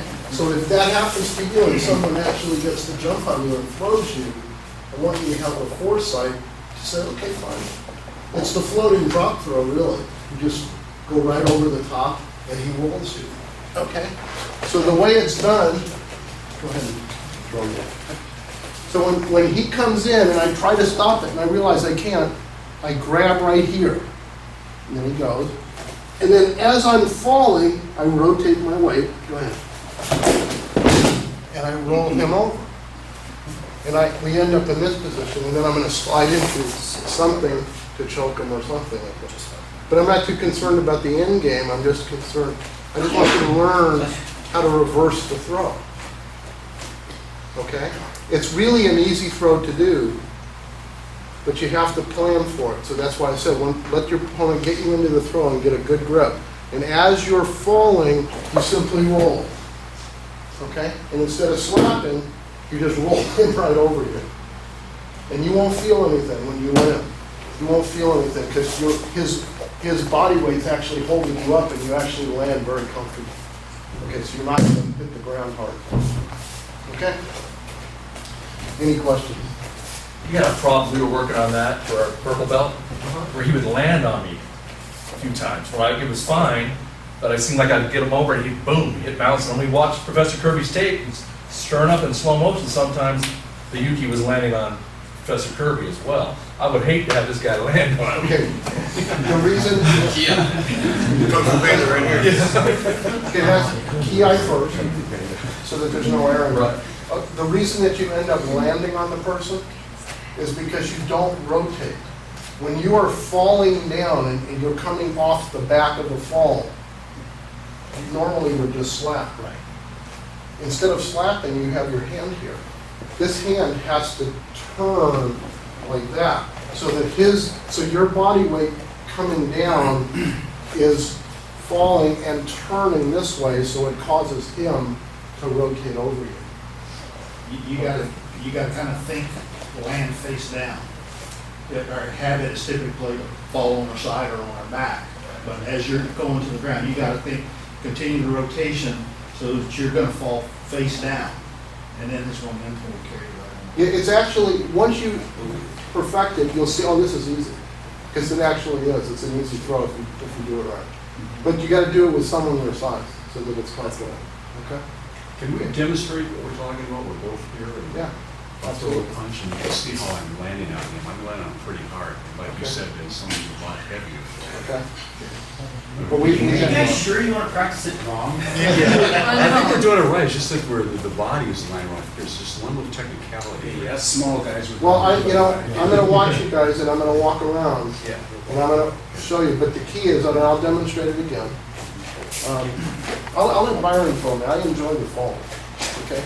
So I'm gonna throw him and he's gonna throw me, but watch how I roll over him, okay? And that's because Byron, when he's falling, he's just turning, okay? So I come in, I get in this throw. It worked. He lost his grip. He lost his grip and grabbed his head. Okay, but other than that, see, what happens is I'm here, and then I feel I've got to go because his whole body weight is coming down this way, because he's pulling me, and I end up flipping right over him. Okay? If you don't have the grip, is what happened, you just lost the grip. He may fall on him, but I flipped over him. Okay? All right? Just you'll practice and you'll do it. Because of the distance on this, 2 rows. Okay? So we should have 2 people just going this way. Okay, let's go. So you go. And when he turns and you pull him over, what you're doing, you're actually, you're pulling him right into your chest. Okay? So the key is to reach around, grab in here. You can grab into the armpit here, top of the shoulder, into the armpit here, anything, but you got to be to the outside of the body because that's going to give you the maximum amount of leverage to turn this guy over. So now just go ahead and do the throw. Okay, and I come in here. Okay. And I've got to think about rotating in the air as much as possible to prevent that again from happening, that he lands right on top of me. So again, rotate. He was being nice the first time. Yeah. Okay, so what I want to do is, I taught this last year, and I always teach this because most people don't teach this. So repetition builds, oh yeah, I remember that. So I'll use Joe because he's a big guy. Okay, so you get in a fight with a big guy like Joe, okay? And we're going to pretend that Joe's a boxer, okay? And he starts throwing punches. Well, the key here is not to get hit, okay?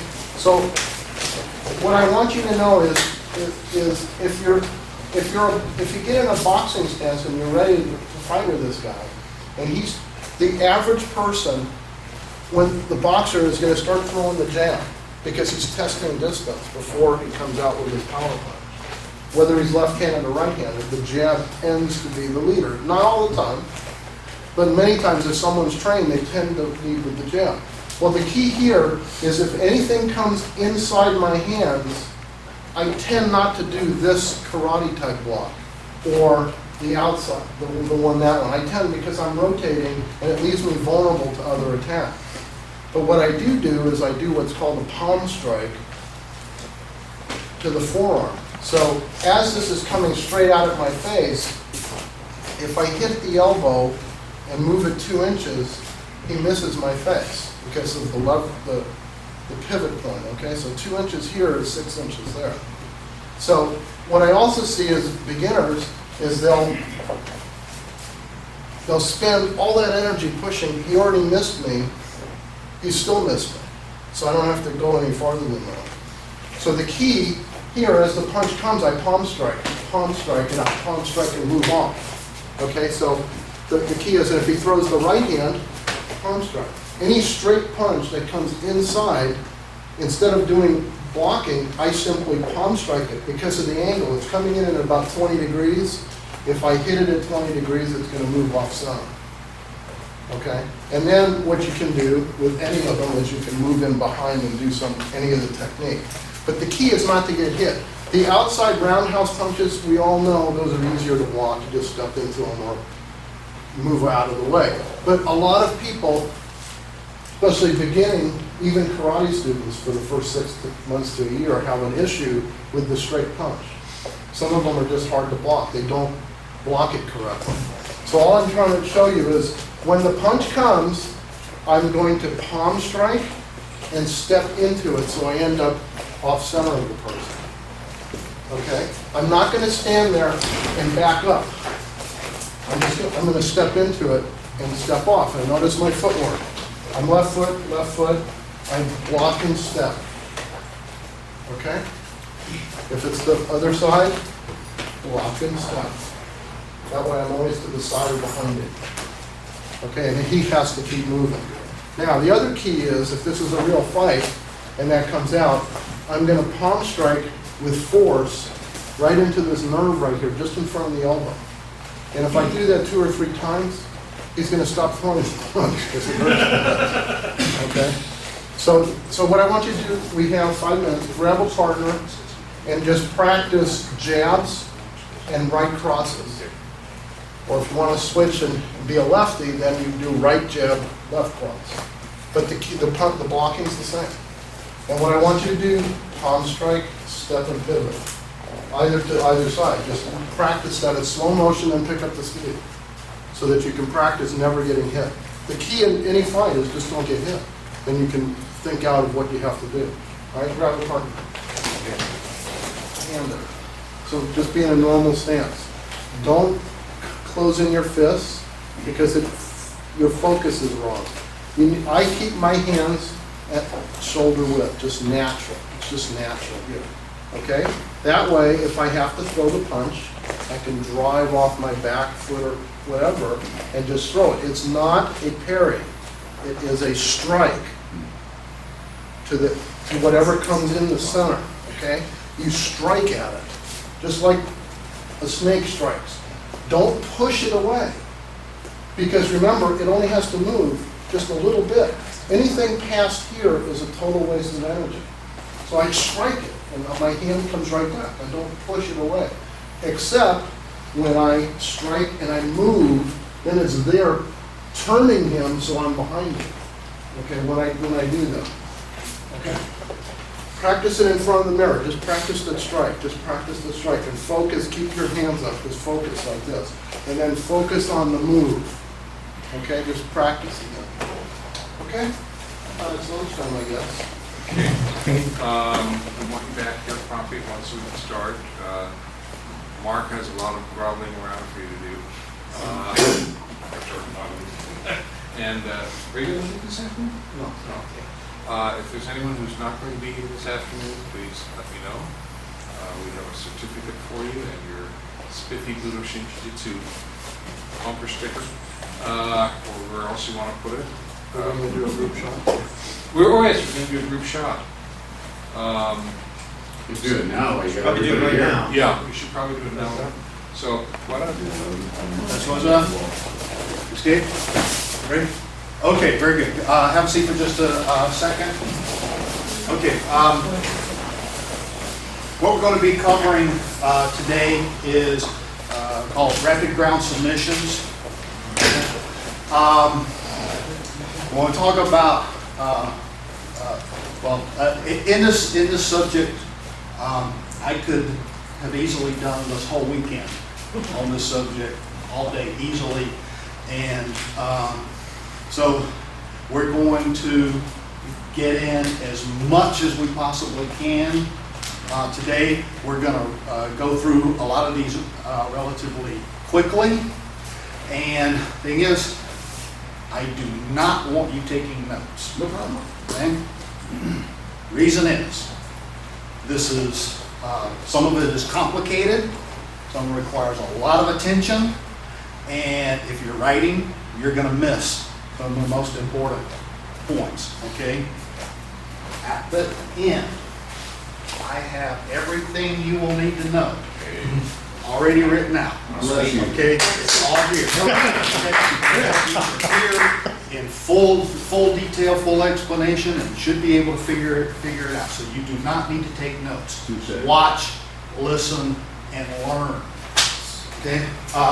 When we're talking about rapid ground submissions, what we're not talking about, as he's firing, is that we come in, okay, we do a throw, up, we drop down into a quick wrist lock. That's not what we're talking about, okay?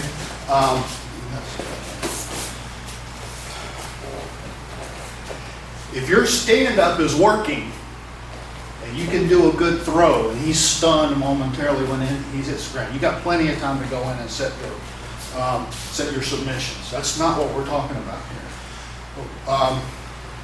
If you can do that, by the time it goes to the ground, by the time you go down there with him to set your lock or your submission, you're already 70 to 90% in control of the situation. Okay? What we're talking about is when you go to the ground with an opponent and you have no control. Okay?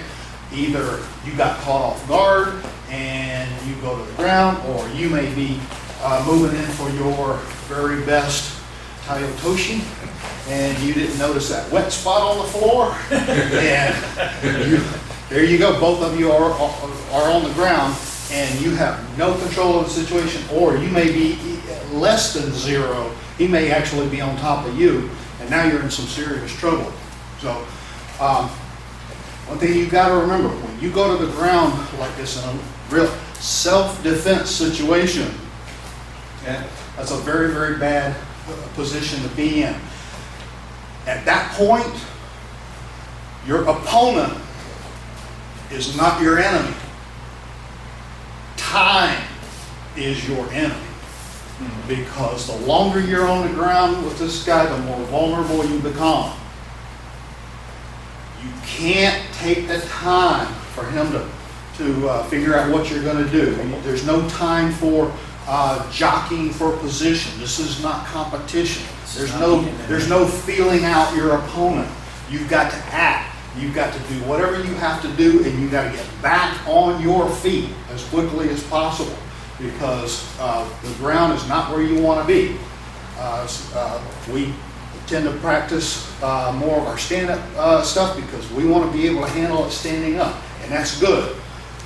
We don't want to be on the ground, but if you don't get used to being on the ground and know what to do when you get there, you're going to be in some serious trouble.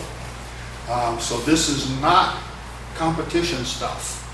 Okay, this is not UFC. Okay, this is real world self-defense. Get in, get out as quickly as possible. Okay?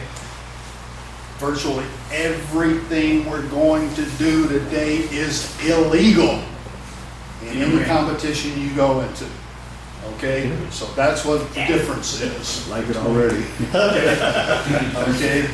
No UFC stuff, MMA stuff here. And the problem, what they do is good for what it is, but it's mainly geared for competition. Okay? That's not what we're here for. Okay? We're in a life and death situation, and rules don't count. Okay? It's getting out, surviving. Okay? So some of the things you need to always be aware of. Number one, you've always got to keep the pressure on this guy. Keep the pressure on. Keep him on the defensive, because as long as he's on the defensive, he can't count on what you're doing or mount his own offense. Okay? You want to attack the face and head as much as possible. You want to make him hurt in more than one place, okay? Because when you create pressure, nerve technique, a joint lock, when you create pain in one location, the body quickly begins to compensate, and the brain starts immediately working out how to counter it and how to fight against it. You can't allow that to happen. So what we want to concentrate on is creating pain in more than one location, so the brain is confused and it's going to keep him on the defensive. Okay? So very important things to remember, and we'll pick up more of that as we go along. One other thing that you really want to concentrate on and look for when we're doing these techniques is how we set up the control. Setting up the control is extremely important. Okay? One of the most important points that you want to see and you want to work on is getting a good grip and how we deal and how we manipulate the joints. Okay? When we use terms like wrist locks and ankle locks, and going for wrists and ankles and using those for leverage and joint locks, it can give it kind of a wrong indication in your mind of what we're trying to do. If you're actually going for the wrist or the ankle, you're not. Okay? Those are kind of generic terms, and it kind of confuse you is what you want to do. If you want to set a wrist lock, you're not grabbing his wrist. You're grabbing his hand, and you're torquing the wrist. Okay? When you're setting an ankle lock, you're not grabbing his ankle, you're grabbing his foot, and you're torquing the ankle. So watch for those kind of things in what we're doing. You can find that the way I show you, probably a little bit different than what you've seen before, right? But it's extremely effective. Okay? Now, when you go to the ground, like I said, the ground's not a good place to be, because on the ground, what I say, time is your enemy. You gotta be able to learn to move on the ground. You gotta be able to move on the ground as well as you move on your feet. So, some of the movements that we're going to do, and you'll pick those up as we're doing the techniques. Okay, but there's one little exercise I want everybody to do because you're going to see it. You're going to use it a lot in here, and as what we call moving from prostrate to sit out, and then back to prostrate. Okay, basically prostrate means you're face down on the ground, okay? And a lot of times this is where you're going to be, on the ground. So all you're going to do, you're going to start in the prostrate position, and you want to come up on your toes, okay? Bring one knee underneath the other, and sit out, okay? Go back to prostrate, just do the reverse. Bring that leg back in, back to prostrate, and go out the other way, okay? Here, okay? Got that?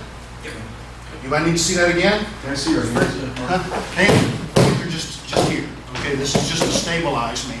Here, okay? On the ground, my hands are going to be doing multiple other things. So this is just for this practice. Okay? So I'm up here on my elbows. Okay, sit out. Prostrate. Sit out. Okay? And prostrate. Just go back and forth. Try that 4 or 5 times, going back and forth each way. So let's start with how many of you have some type of either, it doesn't have to be much, but some grappling, ground grappling experience, background, anything like that? Okay, a few. All right. You need to understand, this is an advanced course. This is a black belt course. Some of you may not have the core of some of the basics down, and that's okay. If you don't get it all down, maybe you'll pick up some of it here. If you don't, I'll hopefully interest you enough that you'll want to learn more. As I said, I had so much material I could have done here. There's just no way to get it in 3 hours in an afternoon. So I am planning to do a full day seminar. Just start with the basics, what you need to know for groundwork, work your way up through intermediate techniques, and then readdress some of these advanced techniques as well as others. Okay, there's just so much, material. There's just no way to cover it all here. So hopefully, yes. Oh, okay. So I'm not sure when. I just know. Huh? Yeah, we'll pay-per-view. We'll let you know. I don't know when it is. 3 months, 6 months, but somewhere in the near future we're going to do this. So hopefully you'll be able to get more exposure on it. Okay. First thing we want to cover is I use Byron again. Okay.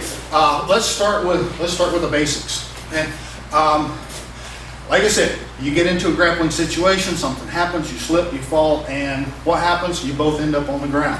All right.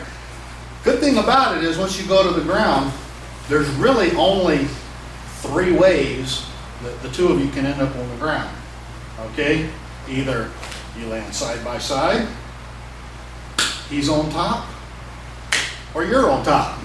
That's really it. Now, there's going to be variations depending on where certain body parts end up, but that's basically it. Side by side, he's on top, or you're on top. Okay? So we're going to cover all of those scenarios. So let's start with what we call a neutral position. That's when we both end up on the ground. Okay? But here, we're side by side. At this point, no one is in control. I don't have any advantage over him. He has no advantage over me. Okay? But what I have to do in this situation, I got to make sure that he does not get advantage over me. I've got to be the one to take the initiative and prevent him from getting on top of me. Okay? There's very little either one of us can do here except do some shin kicking. All right? And we're not from Scotland, so that's not what we do. Okay? I need to get control of this situation. If I'm lucky enough that I can come down. One thing. This is all going to be done right here. You guys need to be up. You guys need to gather around so you can see what I'm doing. This is up close and personal. So everybody make sure you're where you can see what's going on. Okay? So I'm here. I was lucky enough to land on his arm so I can keep some weight on this. I can keep this arm and this shoulder pinned down. What I've got to do is I've got to immediately get him on his back so I can gain the mount position. Okay. It's only one way that I've found it works effectively over and over and over again is simply palm of your hand on his chin, drive his head away. He must look all the way away, and notice that other shoulder goes out. I must have both shoulders on the ground. I got this one anchored down, so I got to get this one on. Nothing else is going to work to put him on his back. This is the only thing that's going to work. Hand to the chin, drive the head all the way away till that other shoulder goes to the ground. My knee slides up on top. I do not step over. I slide up to the mount position, and I immediately strike. Okay? Remember what I say, keep the pressure on, keep him on the defensive. You got to move and strike. Okay? Because you can see what's going to happen to him. Yeah, he's going to lay out dead like that. But you got to keep the pressure on. So we're going to do just this part right now, and then we're going to show you what to do to follow it up with. Okay? So, neutral position, anchor one shoulder down, hand at the chin, drive it all the way over till the other shoulder is on the ground, slide up low here, and immediately a couple of palm strikes to the face. Okay? Keeping the pressure on. Okay? And you'll see why we do that in just a second. Okay? Everybody try that. Start how you have that arm anchored. I'm just laying on it. Just laying. I'm just laying on it. If I'm lucky enough to land on it, I just lay on it. If it's underneath, so just stay down. If it's like this, I just need to hold on tight to it. Okay? But I need to keep that shoulder anchored to the ground somehow. Either laying on it or holding on to his clothing. Keep that shoulder down. Put the other shoulder down. Move up and strike immediately. Okay? Got that? All right, try that a few times. We're going to go through this stuff fast. One knee up. Huh? Sure. All right, again, gather around. On the ground. Okay. Let me make something very clear here. Once you drive this head over, you get on top and you strike.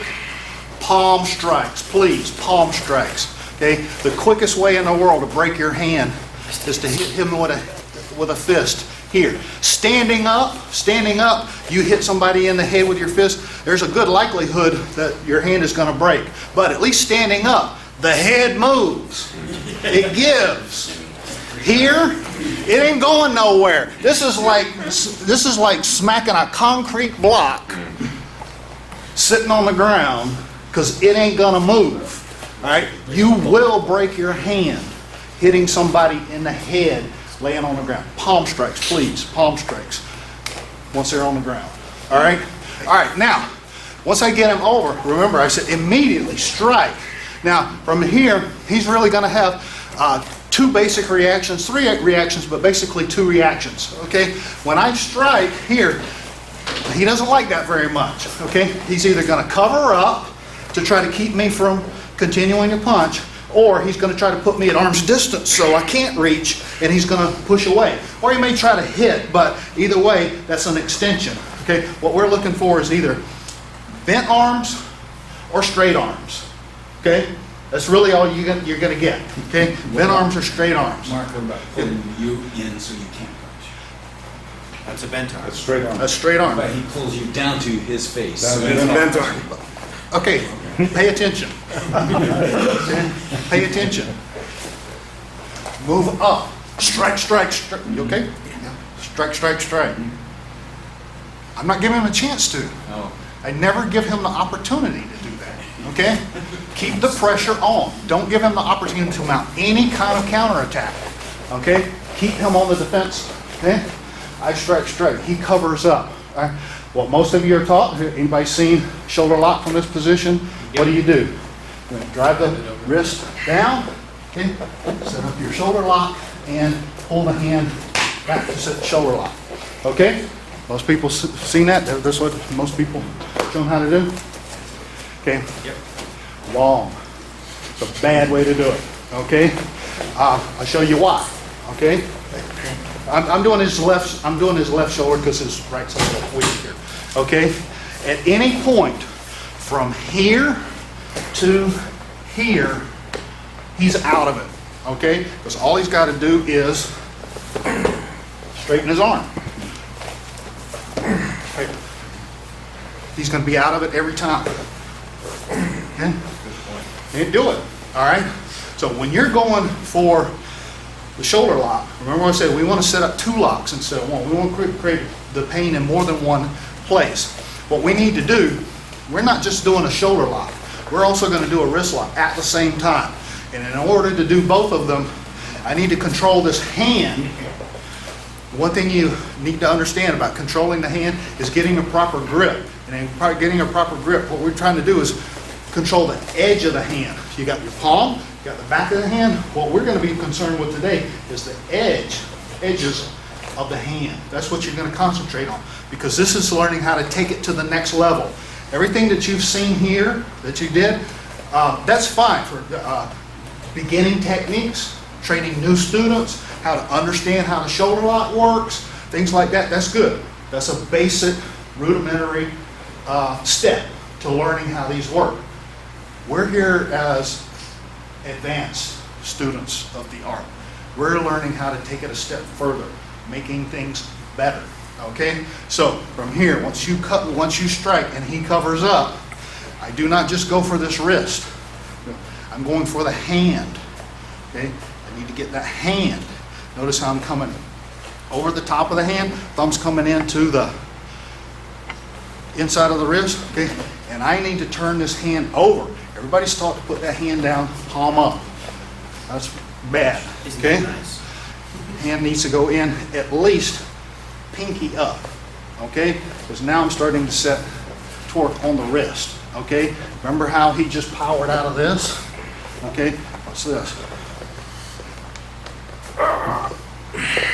Can't do it, and I haven't even set my brace yet, okay? So if I can, at a minimum, get the pinky up, okay? If possible, turn it all the way over so it's palm down. See, he's already starting to. That's got to sling. Here, okay? And then I come in and I set my triangle, okay? Big difference. I got 2 things going on once. I got the wrist, and I'm working on the shoulder lock, okay? Other thing about the shoulder lock, what are you taught to do? Draw this back, pull the shoulder up. Pull the elbow up. Again, wrong.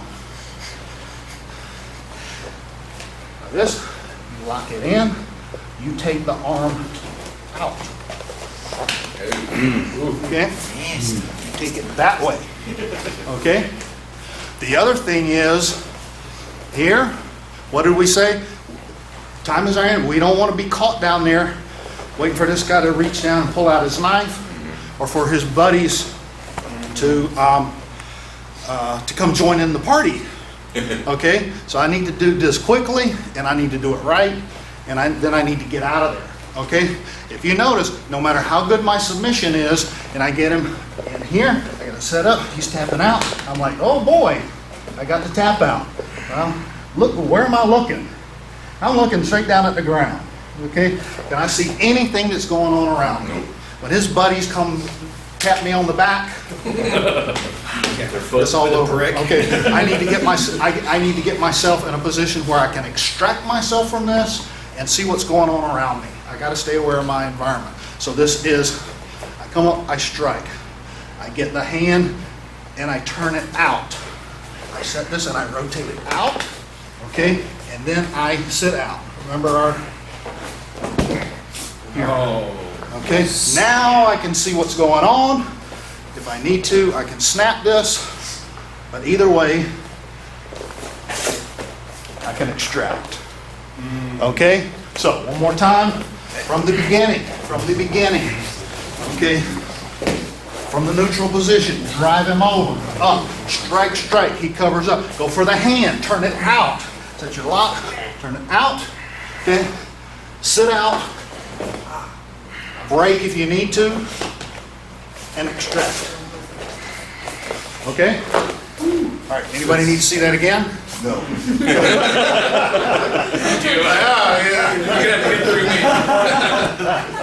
Okay. See it up close and personal. Yeah. Okay, which partner? Okay, Dale, put the notepad away. No notes. No, like I said, we're moving through these fast. I want everybody to do it a couple of times, and we're gonna move on. We're gonna go through the press in. As much as we can. Okay. So remember, as I said, I use thanks, Chris. Okay. Yeah, on the ground. You never know what's going to happen. There's no set rule. We can't read this guy's mind. But what we're trying to do is narrow his options. If I can narrow his options of where he can go and what he can do, I can begin to kind of formulate a plan. So if I know there's only one of three things he can possibly do from any particular position, then I've already got a plan in mind. If he does A, I do A plus. You know, if he does B, I do B plus, and so forth and so on. So as I said, once I have moved back up over here, okay, once I drive him over, I come up and I strike. The other thing he's likely to do is just try to push me away, and he's going to give me a straight arm. Okay, so same thing from here. Okay, so I've moved in, I strike. He's trying to push me away, or he's trying to hit. Either way, I've got a straight arm to work with. Here I can pick either one. We'll go to his right arm here. Again, you go opposite hand or right to right. So it's the same. It depends on how you look at it. So I say opposite hand because it's coming from the opposite side. Again, getting that grip, being able to control the edge of the hand. I'm not just grabbing the wrist. I'm getting his hand and I'm getting a grip on the hand. Okay? And from here, I begin to turn it as I roll. This one comes up. It's going to come up just somewhere near his armpit, and I'm going to rotate this and I'm going to pull, and then this leg is going to slam him in the back. Okay? I've got this here, and I've got this arm locked. Okay? All right. Now, from here, most of you learn from this movement here. You bring him over, and you go into your reclining arm bar. Again, I'm on my back. I'm in a bad position to be in. Even if I can get this submission or break, I'm still on my back in a bad position. Okay? But by instead coming up and turning this way, I'm trapping him in here on his side. Okay? I get in here and pull his back. I've got the arm bar and the wrist set. And if he's still giving me any trouble, okay, from here, okay, all I'm going to do is I'm going to come up and I'm going to put my knee on the side of his head, and then I'm going to, it's kind of like I'm sitting on a beach ball and just,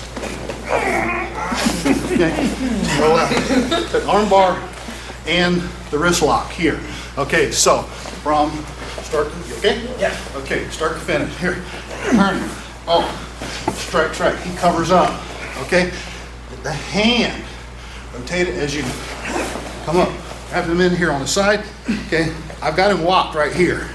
Okay, but if I need more, come in, side of the head, and then sit out on him. And I've got this, now I'm sitting here looking around, I can see where his buddies are. And if I need to, I either snap or I simply get up. and extract. Okay? Somebody needs okay? Yeah. Okay? You can see that? Let the red face forward. Sure? Yeah, I got that. Okay. All right. Got it? Arm bar. Okay, let's try. Now that I think everybody's here now. It's a lot of stuff here. We're going to cover as much as we can, as quickly as we can. I don't even think we can get to everything that I would like to cover. We're not taking a break. We're going to go straight through. You need water, get water. You need to go to the restroom, but we're going to keep going. Okay? You have questions, don't be afraid to ask, but the idea here, what I want to do is I want to show you this stuff. I want to introduce you to this stuff. I've got the notes. You should be able to figure out what we're doing from the notes in the handout that I give you. I want you to take it back to your dojo and practice it. Okay? I've introduced it to you. Now you go back and you work on it to perfect it. We're just simply not going to have the time to perfect these techniques here today. Okay? Give you the ideas, what we're looking at, and then we'll go from there. Okay? All right, now, I'll use now, the fact of the matter is, just go ahead, go down. The mount position, you know, we start from the neutral, we gain the mount. Okay, mount position is good. Okay, again, personally, I don't like it, but some people do. So I'm showing you, you would like to go to the mount, fine. I'm showing you how to get to the mount. Okay, that's what you want to do. Fine, I'm giving you some options here. But again, I really don't like the mount.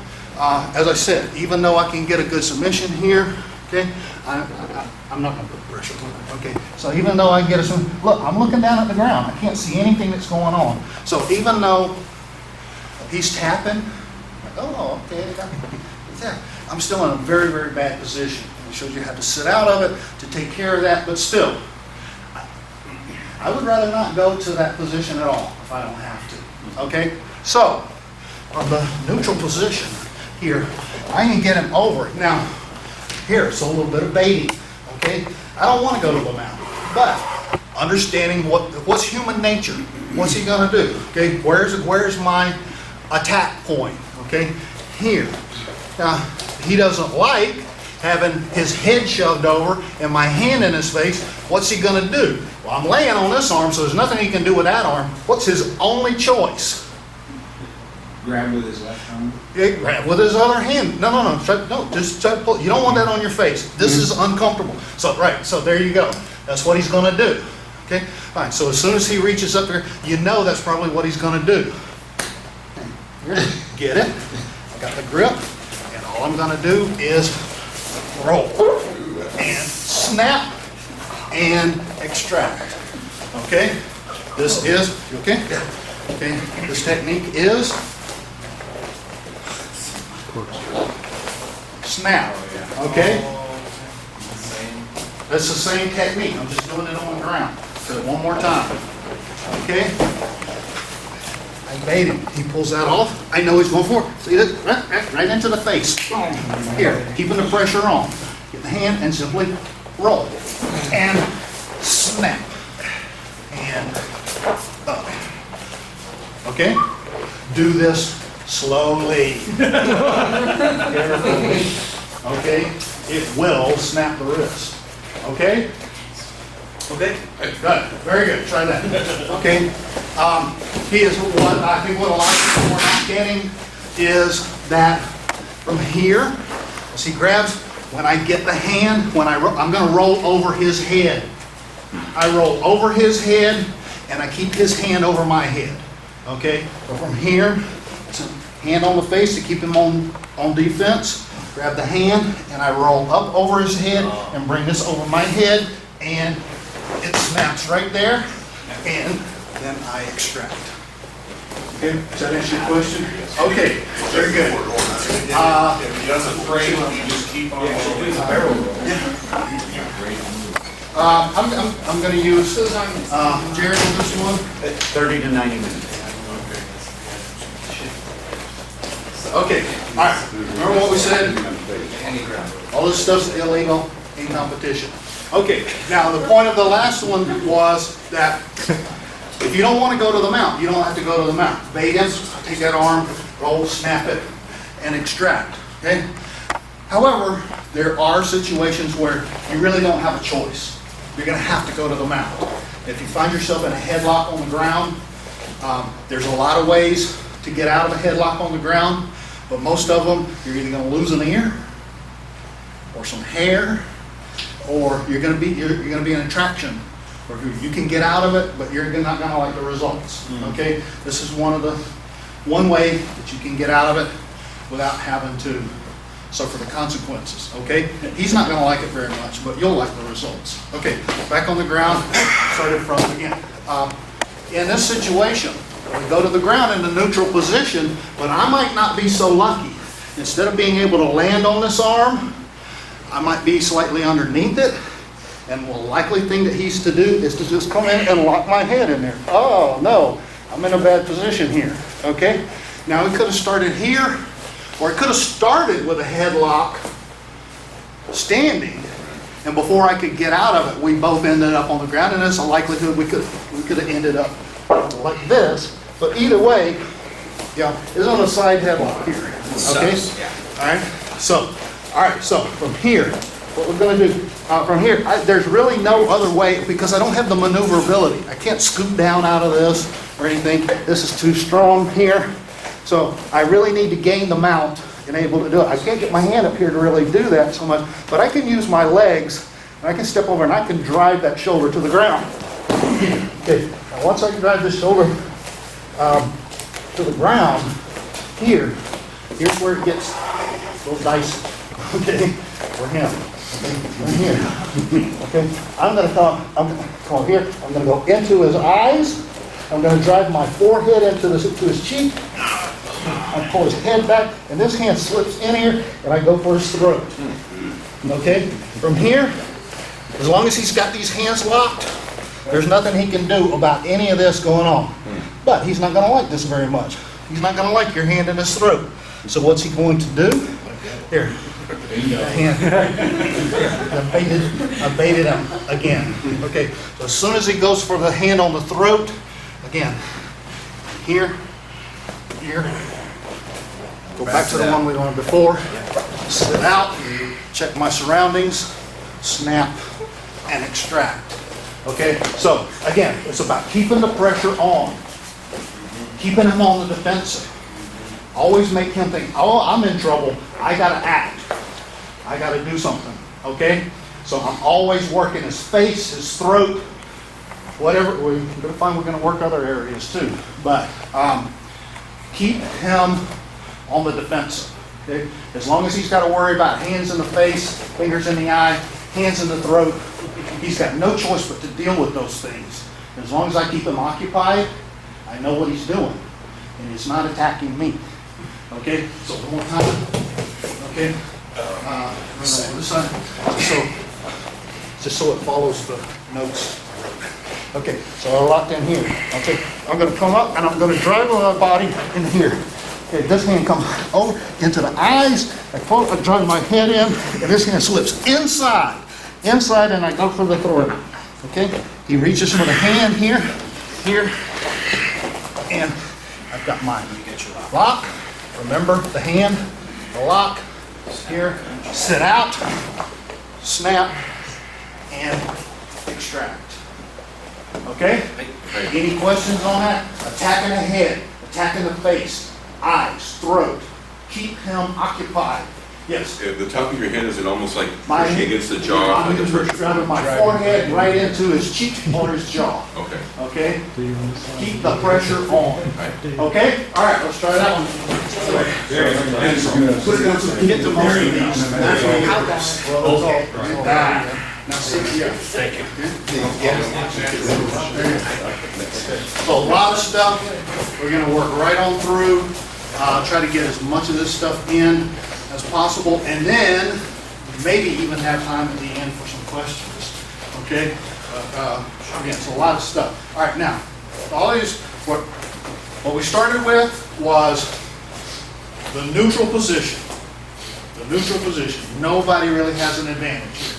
You've got to take the advantage. You've got to take the initiative. Because if you don't, if you just sit there and wait and see what he's going to do, you're not going to like the results. You're always better off if you're in control of the situation, right? So, immediately act, keep him on the defensive, keep going, make him react to what you're doing, not the other way around. Okay? All right, so that was neutral position. All right, let's move on to some other positions that you're going to end up on the ground. Okay. Byron?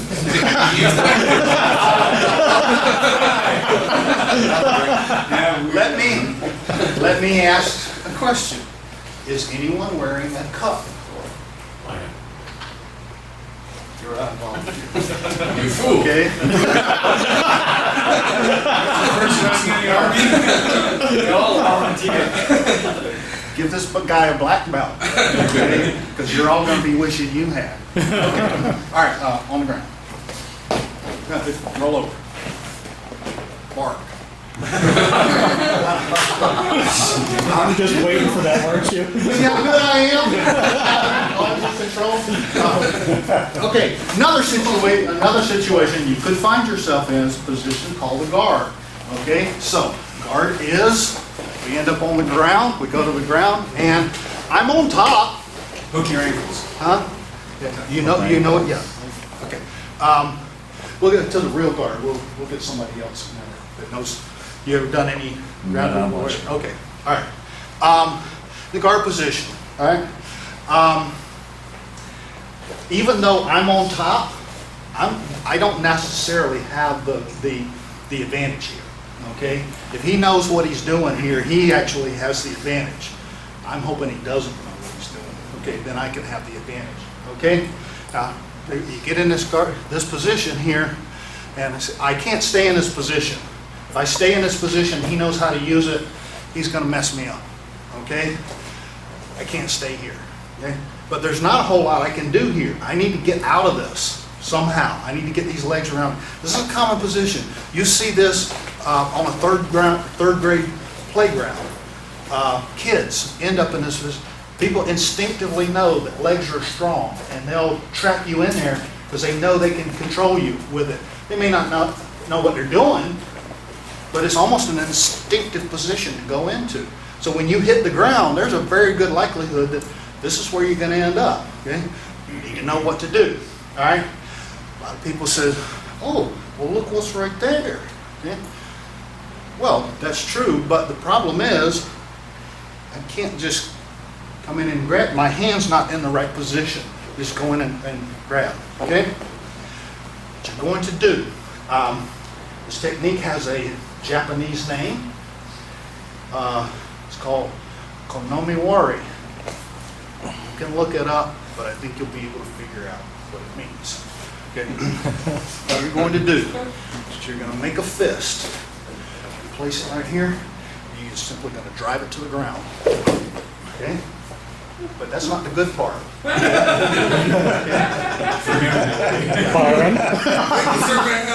Once I drive it to the ground, what I'm going to do is, here, I'm going to cock my wrist this way, and then I'm going to pull it back out.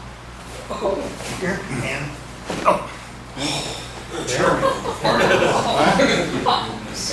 This will release. Okay,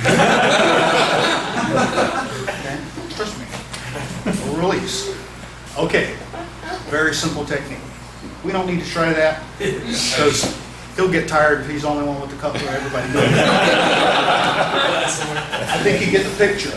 Okay, so that was konomiwari. So we'll take that as read. Yeah, like I said, look it up. Okay, this next one, similar situation. Okay, you're in the guard here. Okay, now this particular technique has an Italian name. It's called Guido's Chianti. Because what I'm going to do is come up and I'm going to quickly turn. Okay, I'm going to drive the sharp edge of my hip bone right into his grapes. Okay? From here and there. Okay? So, coming up, I do my sit out and I simply drop my hip right in there. Okay? So, it's the reason it's called Guido's Chianti. Because you will crush it, you will crush his grapes and he will whine. Okay, so once you do that, okay, here, and sit out. Well, of course, at that point, you can do whatever, leg lock or ankle lock you want to do at that point, because he won't care. All right? All right. Now, okay. We're not going to practice that one either, because we want everybody to be able to continue with the class today. Okay, so what we're really going to, those are just some examples, how to break that guard and get out of it. Okay. Since we're not practicing, they are in the notes, right? They're in the notes, okay? Just look it up. Price of the video is going up every time. What? No, the price of the video is going up every time he does something. Yeah. $29.95. Okay. All right. So those are just a couple of examples. You just want to create some pain. You want to get out of this. Extract. Fine. A couple of quick things that you can do that'll open this guard up. You can go. Okay. But maybe, just maybe, we want to use this against him. Okay. So what we're going to do is, this is locked in. What I'm going to do is make a fist, just so it fits with the notes. Everybody can kind of be on the same page. Okay? What I'm going to do, I'm going to make a fist. Okay, but I'm not going to hit him with it. Okay, I'm simply going to place it face down, right into his liver. Okay, right into his liver. Okay, middle of the torso, just to his right side. Okay, right here, I'm going to drive. I'm going to roll this in, so I'm rolling the knuckles right into the lower ribs. Okay, got that? See how nicely that broke the hold? Okay, here, right in, lean into it, and bring the opposite knee up. So it's here. Okay. Notice how that lifts the hips up off the ground. He's in an awkward position. He's out of he's out of alignment. Okay, at this point, he's really only got, check both legs. Okay, at this point, there's really nothing he can do, because he sees me coming up. He doesn't like that idea. His initial reaction is to push back, get me off of him. He sees I'm coming up over. He doesn't like that, so he wants to push back. And he pushes back with the legs. Okay, if he pushes back with the legs, it's going to move me. Okay, and that's okay. The thing is, it's probably not going to move me straight back. It's either going to turn me one way or the other. If he pushes back and it turns me to my right, then this foot's going to slide back a little bit, and it turns me about 90 degrees. Okay? My hand is closest to his foot, slips down in here to his toes. Okay? The other hand comes up underneath, and I've got my triangle or figure four lock. Okay? Yeah. Sure? Yep. There's some pop. Yeah, that's all right. I popped quite a bit. Okay. He's smiling. All right, from here, I've got my, what we call toe hold, Achilles lock. Okay. All right, now, as I teach my students all the time, what you're seeing here, if you've done this before, it's an illusion. You think I'm driving his toes in towards his head. That is not what I'm doing. Here, I set this up. Here, I lean back. Oh, man. I lean back. What's happening is I'm using the knife edge, my radial bone, and I'm driving it into his sciatic nerve. Okay? As I teach my students, in any submission, there's an equal amount of both push and pull. The reason most people do it wrong is they come in here and all they do is push. And eventually it will lock up. But that's a poor way to do it. Here, Once I get this on, I pull back. Okay? I'll show it on someone else. You up for that? Okay? So you okay? Oh, yeah. If he can walk, I guess he's okay. All right, so you can see what I'm doing. Again, gather around now. I don't mind you getting close if you need to see what I'm doing. Okay?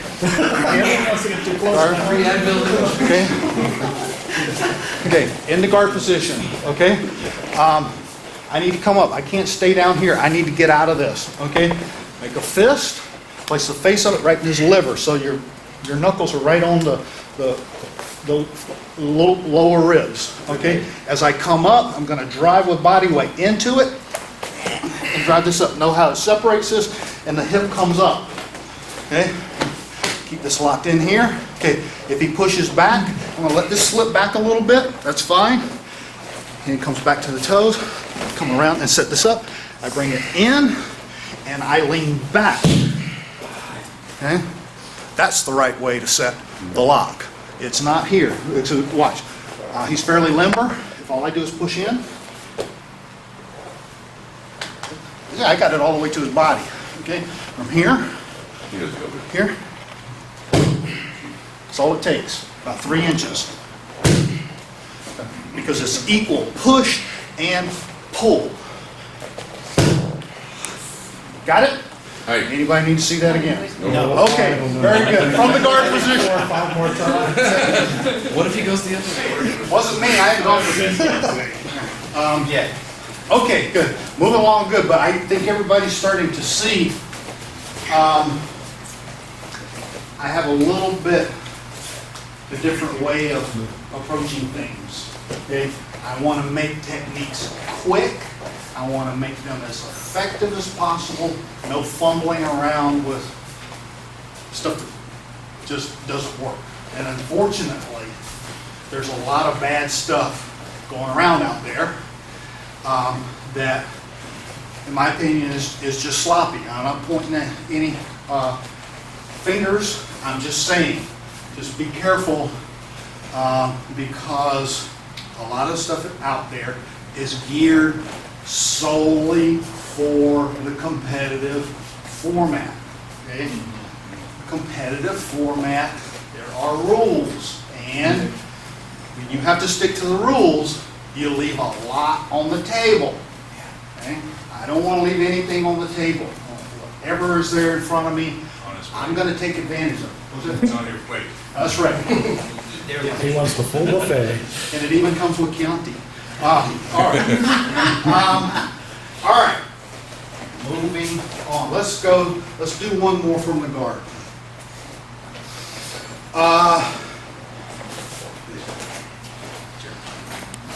Okay.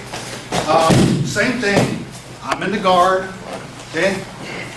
If I want to work this leg, which for me, this is my right side, my right hand, my right leg. That's my dominant side. So that's probably the way I'll go. You can do it either side. In the descriptions, I have parentheses around words like left and right because they're interchangeable. It really doesn't matter in most of it. You don't want to get you don't want to get hung up on words like left and right and top and bottom and things like that. They'll just confuse you. So I tend to use words like near hand and far hand, or top leg and bottom leg, and things like that. That's going to give you a better reference based on where you are. And then it doesn't matter whether you're talking about left or right. So don't think you can't go either way. If you're left-handed and you want to go that way, fine. They work the same way. Again, just to fit the description in the handout, and because it's typically the way I would go, because that's my dominant side, I'll pick the right side. Okay? So from the guard position, again, it's going to start out exactly the same way. I need to keep the pressure on. I need to keep driving into him. I need to make him think that I'm coming for him. Keep him on the defensive. Keep him guessing. So you keep driving into this. Never stay on both knees. Always start driving up to one knee. Minimum get to both feet if you can, okay, but never stay down here, because this isn't gonna get you anywhere, all right? So, again, it's just same as before. To drive up, it's gonna come into the liver and the rib areas as I lean my body weight. I'm not just pushing with my arm, I'm actually leaning my body weight into it as I'm coming up to see how he kind of crunches up and shrimps up. Just a very quick question there. You're not actually on the ribs, but you're coming up and pushing kind of where the rib meets the stomach muscles? It's a dynamic situation. I'm gonna get whatever I can, okay? I'm just finding a place. I say liver Cause because, I say liver because you know the liver somewhere in the middle of the body on that side, okay? If I'd go spleen, liver, you know? Take one. Okay, it's just an easy way to reference. I may actually be down here on the liver, up underneath the ribs, or I may actually be on the ribs and not on the liver at all. I'm just trying to create discomfort to make him want to go, ugh. Okay, and that allows me to come up and draw this leg up and break a hold. That's it. Okay, I'm just creating pain and distraction. That's all. All right, so I drive in, I come up, same way I did before. Okay, now last time we said, he's not gonna like this, he's gonna want to push back. Okay, on the last one, when he pushed back, I drew this one back and I went this way. I could just as easily, when he pushed back, draw this back, okay, and come out this way, okay? I don't want to go too far here, because I still want to maintain control of this leg. Okay, so I'm here. When I come out here, and immediately I'm out, and I step over, and I bring this down, and I turn 90 degrees. I want to place this foot right about even with his knee. Again, generally speaking, okay? So I'm going to turn 90 degrees, just coming up right about his knee. Then I'm going to go in, I'm going to put this knee down, up there, here. Okay. Keep in mind, he's very flexible. Yes. You may or may not. But Your he mileage doesn't- may vary. okay, Factors from by here, weight. I've got don't like it. That was a very good thank you. Contents may Yeah, shift. okay. From here, Nice, Keon. okay, here, all right, here, okay. To get out of this, again, it's all about coming up, so I got him under control, now I can see if his buddies are showing up, okay? If not, I'm gonna snap and get up, and I'm out, okay? One more time. In, okay, try in, up. He pushes back, open up a little bit, step over, foot down right about the knee, then put the knee over there as I swing this around, okay, and I've got him locked in here, okay? Break the ankle, snap, okay, and simply extract. When you do this, execute this, do it extremely slowly. Oh, be There careful. is an incredible amount of torque pressure on the And if you lose your balance, you'll take his hip or knee out, one or the other. Okay, so do very it effort. slowly, careful, keep your balance. Okay, anybody need to see that again? Okay, do not resist. Do not resist. Go with Don't lose a it. hip. Roll with it. Okay? Tumbleweed. All right, everybody, try that. Move along.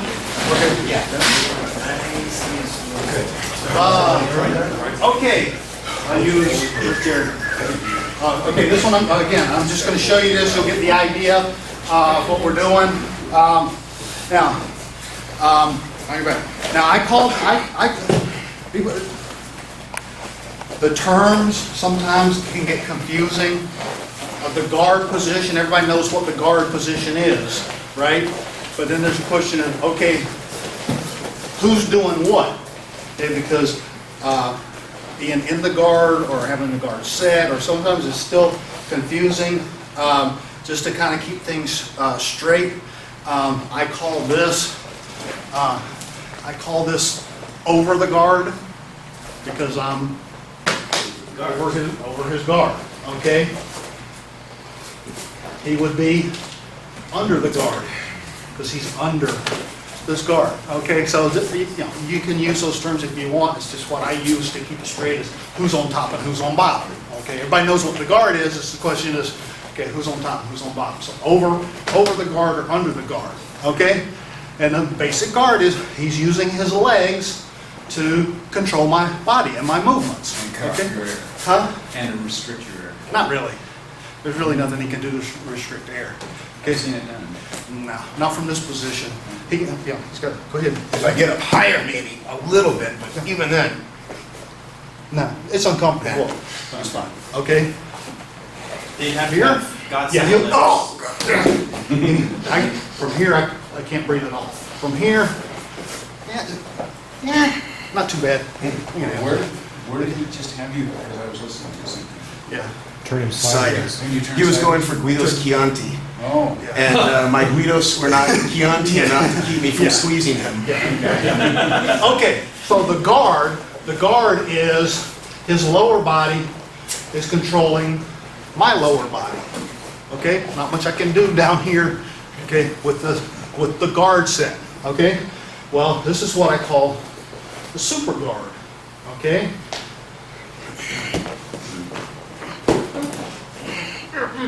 Oh, thank you. Super guard. You said super. Yeah, that was super. His legs are controlling my lower body. His arms are controlling my upper body. I'm trapped. I'm done. There's nothing I can do from that point. I can try some rabbit punches, but that's not gonna. Yeah, I got to get out of it. So super guard is total body control, using arms and legs. Okay. So in that position, though, one good thing about it's uncomfortable, but it's really not that dangerous. Because really all he's doing is holding and controlling. All right. So as long as I'm, you know, at least as long as I don't panic and keep my wits about me, I can say, oh, okay. But he's the one that's probably more scared than I am because he doesn't know what to do. If he does that, all he's doing is total guarding. He has no clue. All right. So that's a good sign. Because so just stay calm and say, okay, I can get out of this. So it comes down, yeah. So it comes down to around your head. Both arms are around your head, and he's just holding you in. Okay. What you're going to do is, again, hands come up to the face, push, drive with your forehead, and squeeze your elbows together, and you're out. Okay. And ready for any of the submissions I learned before. Okay? I just went back to the guard position. Okay? All right, so if both arms are around the head, get yours into his face, drive your forehead in, and then bring your elbows together. Boom. The arms will pop. Here. The arms will pop, and you're out. Okay? Simple enough. All right.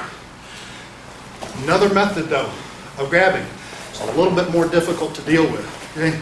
Is it is not both arms around your head. He's got a head and shoulder.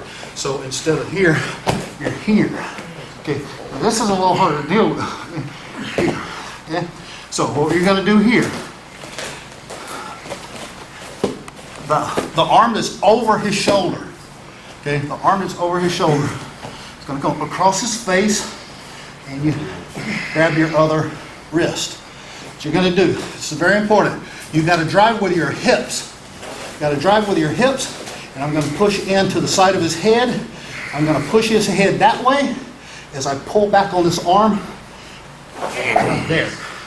I simply pry it free. Okay? That's a can opener. That's all it is.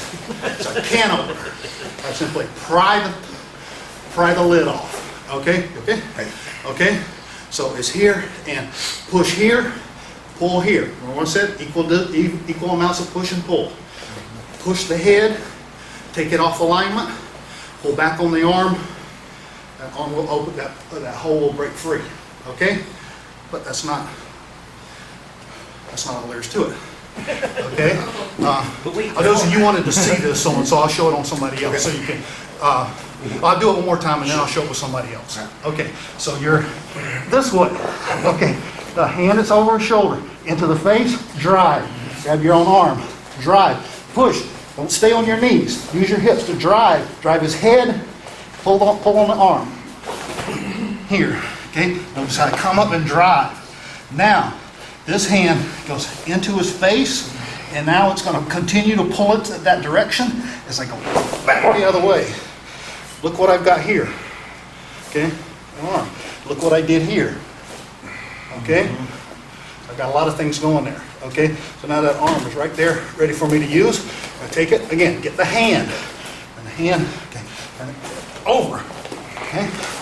So that the elbow is exposed here. And I can just simply sit out and drop on that arm. Okay, snap. Okay? Or I can take it back. So I got choices. Okay, so one more time here, and then I'll show it again from this here. I can pry it free. Pop it free. Snap here. Or, okay, or here, either one, okay? All right, Jared, want to see that? Yes, please. So, huh? I'd like to see it. Okay. Where? Okay, so here, we're here. Okay, this one comes into the face, here, and I pry. This one comes in here, push it free. I've got an arm to work with. Okay, I can either snap onto the arm, okay, or take it back the other way. Sit down. Snap out this way. Okay, either way. So it's pop it loose, peel it off, and then follow up with whatever submission you want to do at that point. Okay, the hands in the face are a powerful tool. Use them. Okay? Try that one. Forearms and elbows. Forearms. Everything, you're down here, he's got you pulled in, he's got you close on his body. You're going to stay down on his body until you're free. Okay? So here, we've got this locked in here. I want to keep driving in, keep the weight on him. Okay? Here, drive this in. Okay, what I'm going to do is I'm going to drive his head this way and pull the arm this way. Okay, I'm stay low. The hand stays here, and now I go back the other way. Stay low. Okay, take that arm off. Now I've got something I can use for the elbow, for the shoulder lock. Okay, so stay low. You're going to go one way, open it up. Go back the other way, pop it free. Now you can come up because now you got something to work with. Now you're free and you got an arm to use and do whatever you want to at that point. Okay, but you got to break that lock free first. Otherwise, you got nothing to work with. Okay, try it a couple more times and we'll move on to. Okay, all right. Now we got to kick it up to high gear. High gear. Yeah. Okay, let's see. Who's Antonio? How much longer? Okay. All right, so we've dealt with what I call an overguard, or I'm in his guard. Okay. What if we end up the other way? What if I'm lucky enough to have him trapped in my guard? Okay. Biggest problem with the guard, the way I see it today, is people simply don't know how to use it properly. Okay? Why? I don't know, but they're not. All right? So when we end up in a position where I now have him in my guard, okay, a lot of people, they just, for some reason, they'll just lock this in here and they'll just sit here and just let him do whatever they want to do. And they think, oh, I'm guarding, I'm safe. And they lay here and then get their face caved in. It's stupid, okay? You've got to remember, the guard is a temporary position. It's a temporary position. It's get here, try to get some control, try to get him to make a mistake so that I can now move into a better position, because there's very little I can actually do from the guard. So the guard is a temporary position. It's a transitional position so I can get my bearings, maybe catch my breath, protect myself for a moment or two, try to frustrate him enough to make a mistake, and then go from there. Okay, so the guard, the only way to use the guard properly for what it was meant for, okay, if he's trying to hit, okay, if he comes up to hit, I use my legs and I pull him close to me because he can't hit from here. He can do some rabbit punches in the ears, but no big deal. Okay, if he decides he wants to grapple and try to choke or get my arms from here, I use my legs and I push him away so he's got no reach here. Okay, so if he wants to hit, I pull him in. He wants to grapple, I push him away. He wants to hit, I push him in, bring him in. He wants to grapple, I push him away. And I keep doing this until either people call the police because we're doing something obscene, or I frustrate him enough he makes a mistake, and then I have something to work with. But that's what the guard is, okay? If he tries to hit, you pull him in. If he tries to grapple, you push him away. That's what it is. Use your legs because they're strong. Catch my breath, decide what I'm going to do, and then act on it. But I can't do anything from here. Okay, now let's say I'm lucky enough in doing this that I'm able to get, again, a hand. Remember, controlling the hand, getting my grip, controlling the edge of the hand here. Okay, now the way the hammerlock, or what they call karuma now, is usually taught. Okay, this just kind of, that's good.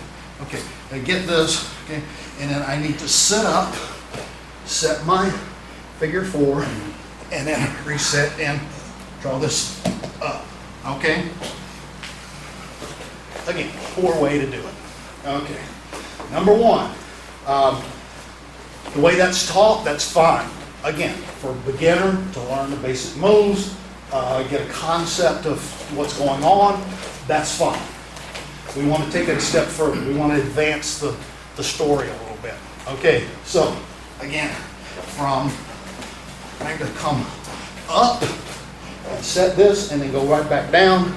Okay, yeah, I may be able to get that to work, but much easier way to do it is if I'm able to get the hand, okay, why don't I just take the easy way, okay? Okay. Reset the guard. Okay, notice what I did. Okay, I did not come up to set the figure 4. Okay. I brought him to me. Knee up into the armpit.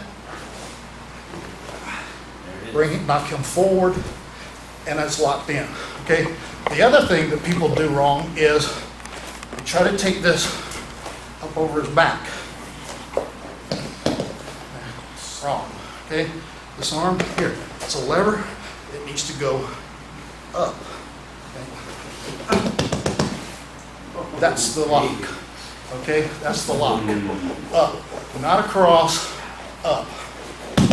Okay. Okay. Now, again, I've got a submission. Big deal. I'm flat on my back with, 200 pounds weighing on me. Okay. Bad position. Okay, not only do I need to get this, but I need to get him off. So, for those of you who are not really familiar with your scissor reversal, you're going to have trouble with this, but I need to get him off. I'm going to take him over this arm here. Here, sweep, turn, over, okay? So up here, extract.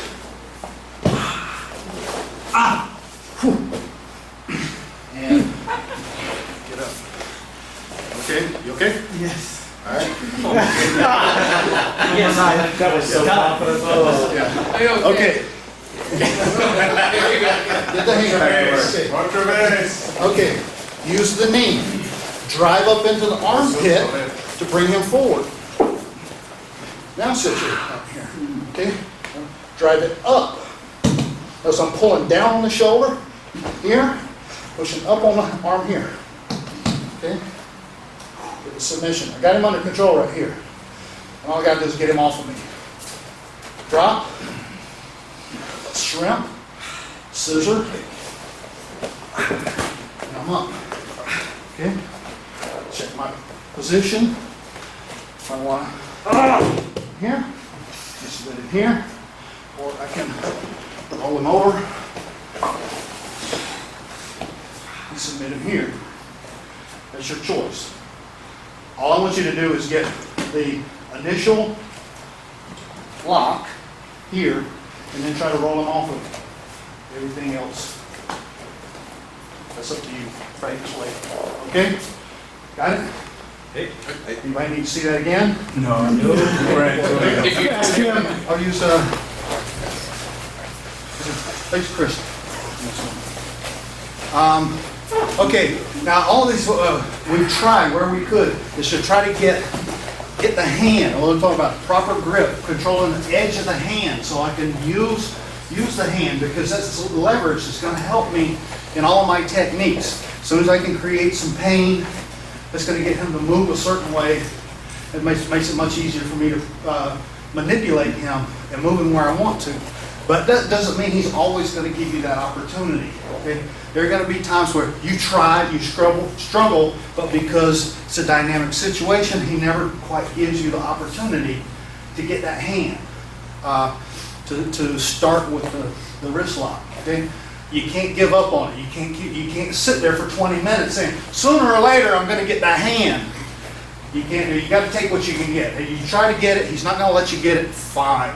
Let's move on to something else. So, I've got him in the guard. Okay, but for whatever, if he's trying to hit, okay, he's got this fist, and it's kind of hard to get that to turn it, or if he's just got this sitting in here and he's leaning in me, trying to keep me down, okay, it's hard for me to get that hand and that grip to do what I want to do, okay? So I say, okay, give up on it. He's not giving me that. So whether he's trying to hit, okay, and I can get this in this position, or if he's got it down here where it's easy for me to get, okay, all I'm going to do is I'm going to use this, either come up here behind the elbow, come up here on the hand, okay, and use this. I can even come up underneath here and use my own arm to drive this arm or pull it back up over my right shoulder. So if it's his right hand, I want to bring it back up over my right shoulder, use my legs here also to help move him. Okay, that's what the guard is for. I'm going to take this and I'm going to move him completely this way. Okay, and then come in and I've got this locked. Okay, there's nothing he can do from here. But again, I got this guy on top of me. This is not a good position. So I need to get him off. Again, roll from here. I can either bridge or I can do my scissor here. I get him off. Okay. Now this I always want to sit out here. So I've got my lock here. Okay. So the shoulder and head lock here, and lock this in. Okay. But again, I'm looking at the ground. Okay. He's not really ready to submit. I got to really put a lot of effort in here to actually get a submission from this hold. Okay? So he's not instantly going to tap out on this one. So I don't want to stay here looking at the ground. Just not a good position to be in.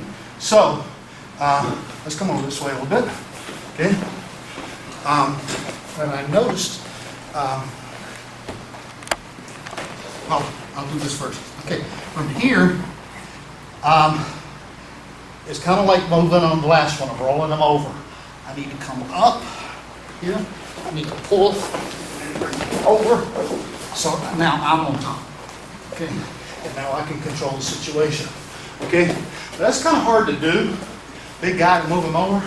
And I noticed something when I wrote it in the notes. Back over here on this side. When I was in here talking about this. Roll him over. I wrote it down wrong. And I looked at it, and it said, instead of saying roll him over, it said roll over him. I thought about, think I've kind of got something there. Here, okay, at least now I can see here. Now I can look around, check my environment, keep this as long as I need to. But if I can't stay here, I'm going to extract. I'm going to either choke, hold, eyes, throat, whatever, and extract. Okay, so it's a really simple one to do, and actually to roll over him is actually easier to do. So from here, in the guard, we'll just start from here because it's easier to learn it. Okay, use your legs, open up, extend, drop down over here, and you've got this. Okay, here, get them off.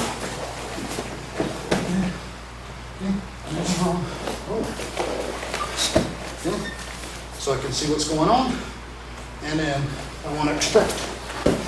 I'll come over and get his back. Okay, just a way to handle a situation when you can't really get a good lock. Okay, it's not the greatest thing in the world, but it'll keep you from getting hurt. Allows you to extract and get up. All right. So just try it a couple of times. Again, it's not going to be the best one you do today, but it helps you learn how to move on the ground. Okay, and get yourself into a better position. So try it a couple of times, and then we'll move on. I use Jared. Okay. All right. All right. If I'm fortunate enough to be the one who lands on top, okay? Not in the guard, not on the mount, but in what we call the side mount. The side mount being crossbody here, okay? I actually prefer the side mount to the top mount. So remember, when we were on the top mount, I was talking about, you're simply looking down into his shoulder. I'm in a very awkward position. Even though I'm controlling his body just fine, I can't see what's going on around me. And one of the key things when you're on the ground is being able to control your environment, being aware of your surroundings, so you don't get trapped. All right. So I prefer the side mount because it gives me a little bit more control of being able to see what's going on around me. Okay. Now, side mount. People do it all the time, and they're wrong. Side mount is good. You can come in for all sorts of, wrist locks, shoulder locks, all that kind of stuff. But the way I see it done over and over and over again, people are coming in here, okay? And then they're trying to do their locks here. Okay, what's the problem here? Okay? Huh? His other hand. Huh? His other hand. No. His butt's too high. Yeah, I'm up on my knees. Okay? Do you feel any pressure on you at all? No, that's pressure. He's perfectly comfortable there. And he can move, he can squirm, he can set up for all sorts of things. Okay? So when I'm up on my knees, I have no weight on, I have no control over this person whatsoever. Okay? So if you're on your knees trying to do the side mount, you're doing it wrong. Okay? You want as much weight on this person as you can possibly get on him. Okay? Jared, he's a nice, tough guy. Okay? But he's going to let us all know the difference between this. How's this feel? It's kind of cozy. Okay, what about okay? Sherman's up. Okay, now we're going to see the difference. What about this? Now this one actually really sucks. So notice the difference. Only thing that's not on him are my toes. I've got my entire body weight driving into his chest. Okay, trust me. When you have this done to you, It sucks. you will not have this done to you. Man, I'm a weightlifter. I can flex and keep that weight. I see him do it with other people. I see other people do it with other people. Just go slow on somebody if they don't look like they're a weightlifter because it will probably really hurt them. Yeah. I'm used to it. Just to add that. He knows it's coming. Okay, so he's ready for it. Okay, you don't know what's coming, that's a lot of weight to get dropped right on your chest all of a sudden. Okay, so all of that weight is incredibly uncomfortable. It's hard to breathe, and he doesn't like it very much at all. Right? So again, it creates a distraction. It keeps the pressure on him, because with all of that on him, his only instinct is to get this off of me. That's his only thought. Okay, he's not thinking of anything else except to get you off of him. Okay, so on this one, that's part of my distraction. That's my my offense. It's keeping that weight on him, so he's incredibly uncomfortable. Okay, now in here, I want everybody to do it, except on you. Okay.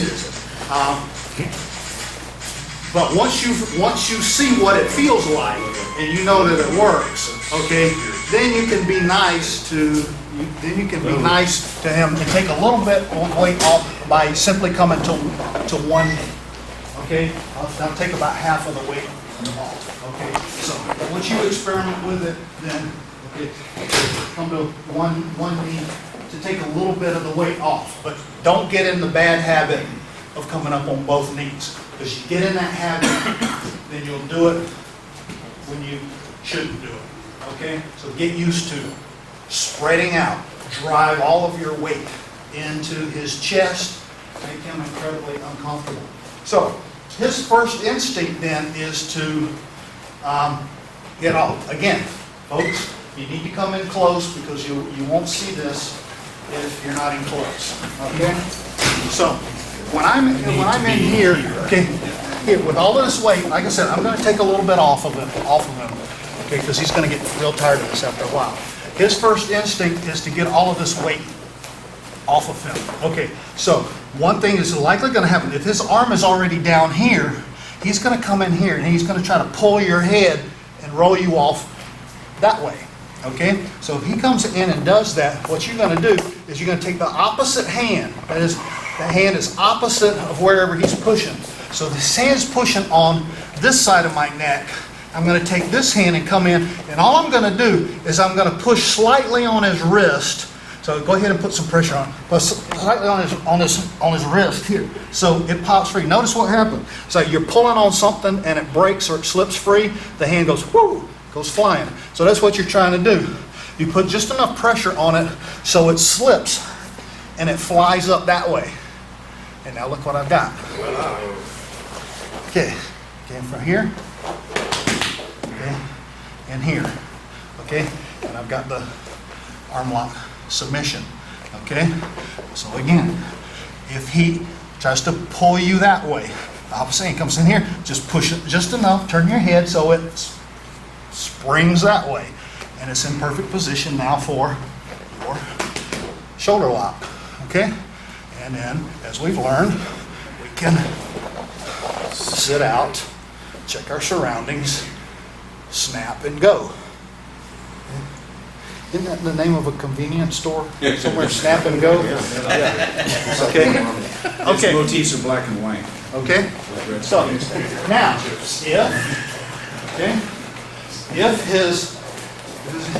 if his hand is, this is up here, okay? Again, he just wants to get you off any way he can. If his hand's here, he's going to try to push you that way. To get all he wants is this weight off of his chest. So same thing, opposite side. So opposite side of your neck. That means it's going to be this hand. Same thing, it's going to come in here and it's going to push just enough so that it goes boing and it's over there. And what I've got here, I've got the opposite way. That one goes back here. Okay? Here. Okay? And the same thing, sit out. Now notice when I had this one, come across, I come over, I go around the arm here, and I come and sit out this side. Okay? Got this one this way. Okay? This way. Okay? Okay? You always go around the outside of the arm as you extract. Towards the elbow. Yeah. All right. Which one is the Kimura they commonly call it? That's the one we did from the guard earlier. Is that Americana they sometimes call it? Americana's above? Yeah, Brazilian terms. It's Brazilian term, so you just go ahead. Right, shoulder lock. Shoulder lock. High and low. High and low. Okay, it just depends on which side of your neck he's pushing on. Let it, make it spring past it, and then it's either gonna go here, arm for the shoulder lock up, it's gonna go arm for the shoulder lock down. Okay, it's that simple. It's like a mathematical formula. Plug the numbers in and there it goes. Let it rip. Yeah, okay? All right, anybody need to see that again? Okay, all right, try that one. Oh, I use Byron. You didn't move fast enough. Okay, now, you need to understand that, as I said, there's more than one way to skin a cat. Okay? There's more than one way to skin Byron. We're about to The, see more.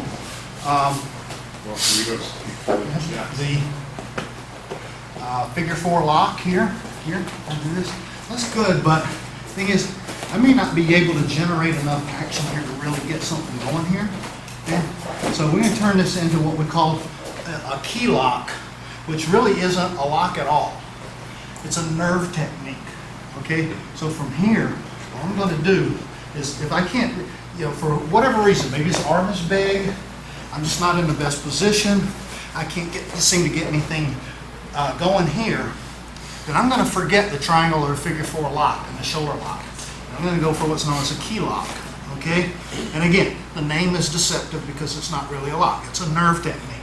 All I'm gonna do is I'm gonna take this and I'm gonna bring my arm up, I'm gonna make a fist, and then I'm gonna drive my fist straight away. Okay? And what I'm doing is I'm using the sharp edge here to drive into the nerves here. So it's up here and, okay, just driving that down into the nerve. Okay? And I can do it from either side. Come in here, come in here. I can't seem to get the lock in here. I just make a fist, come up, drive that with weight. Here, drive that right down across these nerves.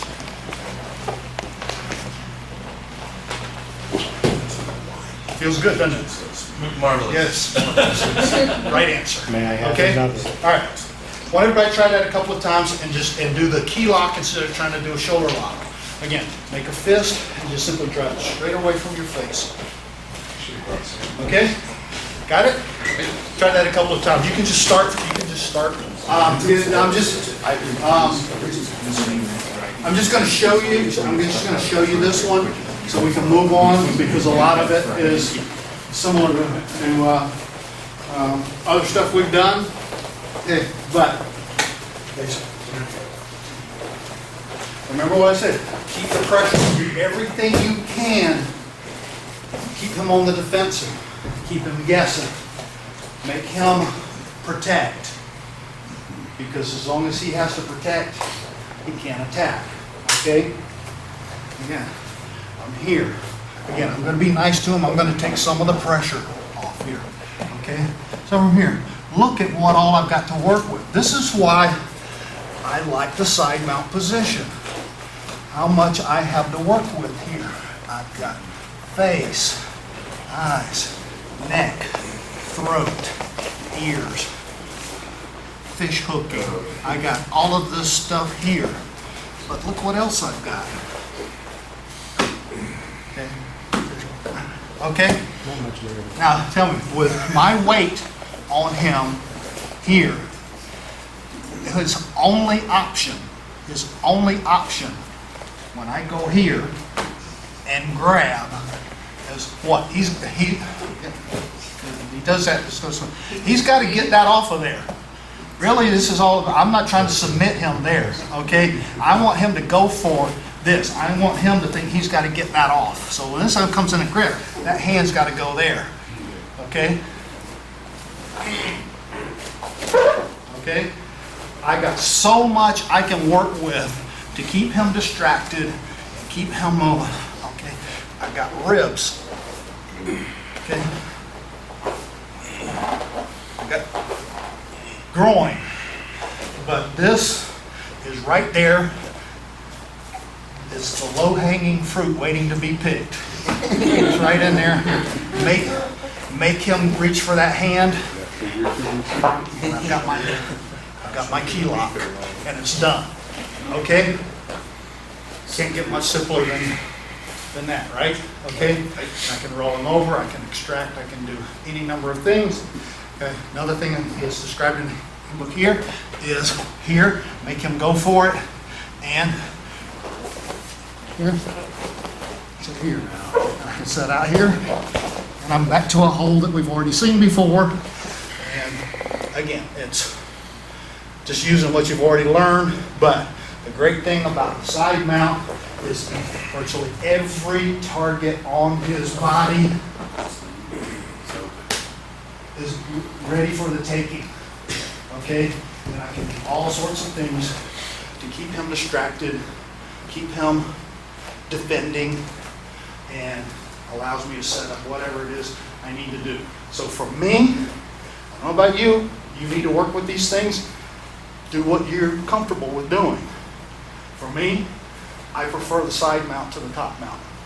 Give me the side mount any day over the top mount. I just feel it gives me more options. But I'm not telling you that that's what's best for you. You do what you're comfortable with. Okay? All right. All right, so moving on from the side mount, let's see what we want to work on next. Escaping from the side mount is easy. There's a lot of different things that you can do. I use Garrett again, but this time, you got the side mount on me. Okay. So if he's in there, now remember, most people aren't going to be doing this right, okay? So they're going to be up on their knees, okay? And it becomes very easy now for me to simply slip a hand through here, okay? From here, I got this. All I got to do is turn my head, bridge, and I'm out. Simplest thing in the world to get out of, okay? Other thing you can do here, okay? From here, if you're on side mount, go ahead and come around this way, okay? Here, key turn. Take him, roll him over. Use his head, roll him and turn him over. Okay, again, at the top. Okay. I use whatever I can to get out of it. Okay, from here, it says, okay, turn your head, towards me. Okay, what's this? Okay, they're going to use his shoulder, just pop the shoulder, boom, right up into his face. Here. Take him over.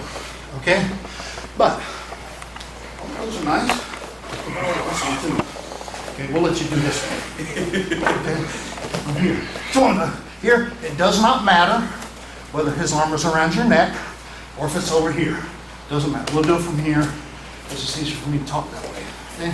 And all you're going to do is come around here, hug his shoulder just as tight as you possibly can.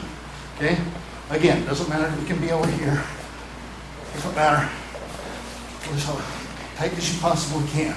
You're going to bridge. People know the bridge. We're going to work on bridge more later, but right now, you're going to come in, you're going to bridge, and you're going to roll towards his head. Okay. Here, walk him over. And now I'm into the side mount, and I'm ready for a submission. Okay, so the key on this one is what we call the walkover. Okay, here. Okay. Hold this in tight, bridge, and kind of walk over around his head. Here. Okay, now you got him over. I can set the mount, this top mount, and now go in for a submission. Okay?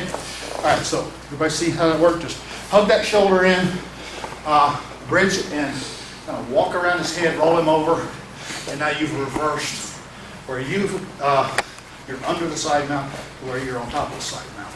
Okay? And then you can go into whatever submissions you learned from the side mount. Okay? All right, let's try that one a few times. stuff. We want to introduce you to it, give you some ideas, go back to your dojo, work on them. Okay, practice them all on your white belts. White belt sacrifice. Okay. This should be very simple review. All of you should know that I believe this is right out of Professor Kirby's beginner book. Okay, so very basic stuff. I just want to review and just show you how this is all fitting together, all into basic Budoshin Jujitsu. All this taking stuff you should already know how to do. You've just never done them in this atmosphere. You've done similar things in standing positions. You've used the same movements, a lot of things. You've used the same locks a lot of ways. You've just never used them on the ground like this. So this is to learn, taking things that you probably already know how to do, but just translating it into a completely different situation and see that the moves, they're universal. You use them everywhere. Okay, so this is a basic one. We'll just do it one more time. For those of you who may not have done it, give you a chance to do it a couple of times, but most of you have probably done this technique. I just want to get you used to escaping the mount, okay? Because we dealt with being on the mount, but what if someone's on top of you? Okay, so thanks, Chris, on this one. Okay, so we ended up on the ground, and I was the unlucky one to be on the bottom, and he's mounted me here. He's on top. Now, in the mount, this is the mount. It's not the mount unless he's sitting. Okay, we'll talk about other situations otherwise. But if he does not have body weight on you, it's not a mount. Okay, so he's got body weight. He can be trying to choke. He can do whatever he's trying to do here. Okay, the basic bridge is going to work for you most of the time from the mount position. I'm going to show you some other things you can do, but learn your bridge. Get good at your bridge, because from the mount position, it's going to work for you in virtually any situation. It doesn't matter how he's situated. He could be sitting up around your neck, and the bridge will still work if you know how to do it right. So learn the bridge, okay? Here, okay, you need to trap at least one side. Hopefully I can trap this leg here and this leg this here. Yeah, watch he's going that way. Bring the feet in close, drive the hips up, and tilt, okay? This is the bridge. Up and tilt, okay? Here, this is the bridge, okay? This is not a bridge, okay? If you roll too soon, back up. If you roll too soon, I just end up trapped in this guard. I just went from one bad position to another. I haven't accomplished anything. So the bridge, if it's done right, it's up and tip. You keep the hips up until he rolls clear. That's your bridge. If you're going to roll, that's part of the next step. It's part of the submission. It's not part of the bridge, okay? The bridge is, you can stay right there for right now. The bridge is feet in close, hips up, and tip, okay? What basic kind of technique is that? Most people don't realize. That is a hip throw. What is a hip throw? I use my hips to drive his hips up, right? Yep. Okay, what am I doing? I'm using my hips to drive his hips up. Okay, this is a variation on a hip throw. Ta-da! Okay, up, here, let him roll free. Now, once he's free and clear, now I can roll and into reverse arm bar. Okay? That's, George, that's right out of the beginner book, right? Okay, so most of you have seen this one, right? Okay, yeah. Just a review, so you see how all of this stuff kind of fits together. Okay? Quick, do what you got to do. Set your lock. Extract. That's what it is. Okay? Does everybody know how to do that technique? Okay. All right. Just try it a couple of times so you get the idea of how this is all fitting in. Bridge, get them off of you, roll in, snap the arm, extract. Or if you want to be nice, just get the submission. But you're up. Okay. You're up. See around. You're in perfect position. There you go. Okay. All of these you should end up in a position where you can see what's going on around you. Okay. I just tried a couple of times to fit it into the situation. We'll start wrapping up. So, we should be able to get them in the next 5 minutes or so, and then hopefully we'll have a few minutes for question and answer. Okay, so that's one way of escaping the mount there. Just remember, on the ground, you lose a lot of your mobility. Okay, I use Jerry. Okay, so for a hand throw, kotegaeshi, whatever you call it. Okay, it's really all done with footwork. This is just, I set it into position. Okay, I set it into position. The technique is all done with footwork.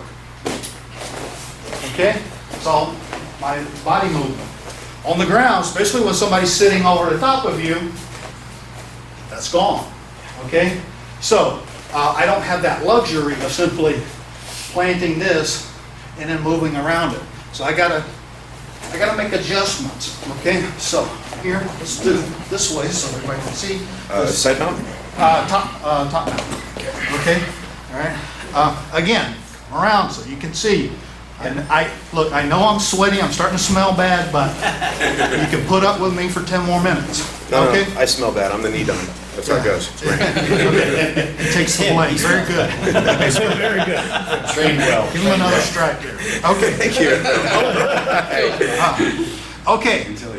So, kotegaeshi, your hand through here. All day long. It's not going to work. Okay.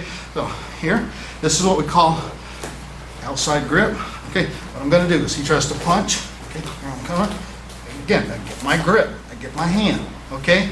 Here, I need to take this elbow and I need to drive it down into his belly button. Okay. Now I can do my kotegaeshi. Okay.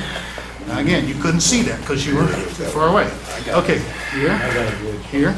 Drive the elbow in here. Secure it. Lock it into place. And now, okay, now he will either roll off of you or that wrist will break off. Okay? So, again, he punches, hand, drive the elbow down into your belly button or to his belly button. And now, rotate this back. That's the shoulder.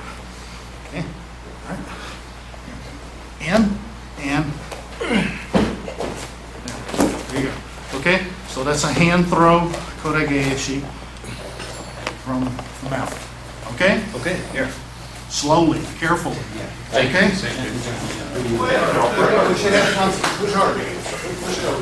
Okay. Now, if you think we've covered just about every position you might end on. We started with the neutral position. We talked about top mount. We talked about side mount. Some of the locals.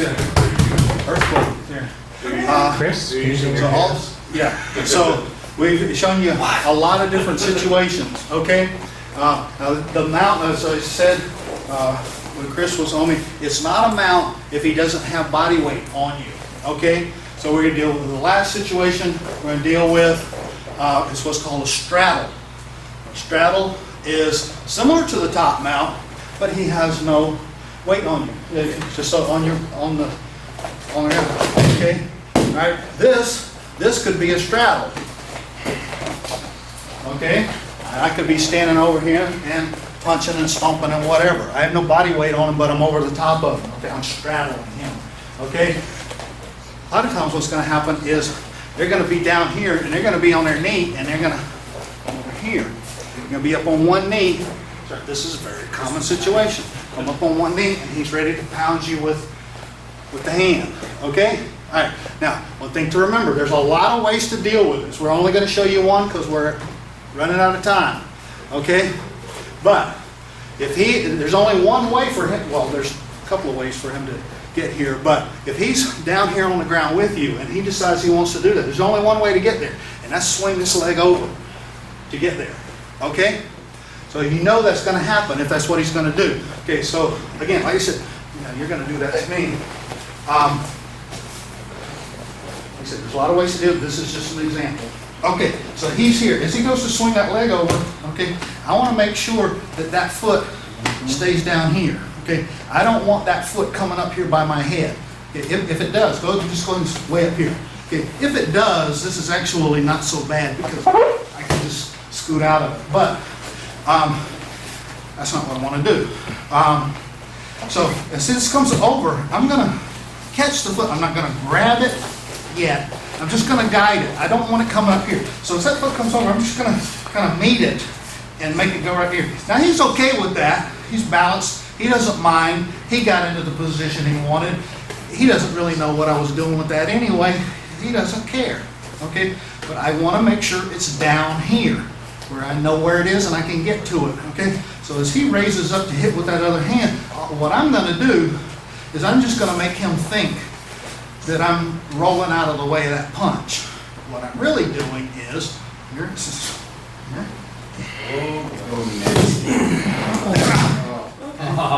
Alright, so one more time. I need that foot where I can use it, so I guide it so it stays there. The fist comes up, I roll out of it, set my triangle, roll back, and roll out. Okay? You need to see that? Got it. Anybody else need to see that? Got it. Okay? Very simple. It's simple, it's quick, and it works. Okay? Got it? Let's try that one and then we'll wrap up. All right. So as you see, we wrapped up. We did that ankle lock before. We just did it from a different position. So you see the same things over and over again. So it's not about learning dozens and dozens of different techniques. It's about learning, taking the techniques you already know how to do and applying them to different scenarios, different situations. And it's about just playing with it, working with it. Everything we've done today, we've done. We didn't get to everything on the list here, but there's some other ones in the handouts that I'm going to give you. I'll go ahead and give those out now before I forget. Most of them we covered, but the ones that aren't, they should be explained well enough that you can. You should be able to figure it out. And if you have any questions, get a hold of me and we'll explain it to you. And you see how they work? Okay.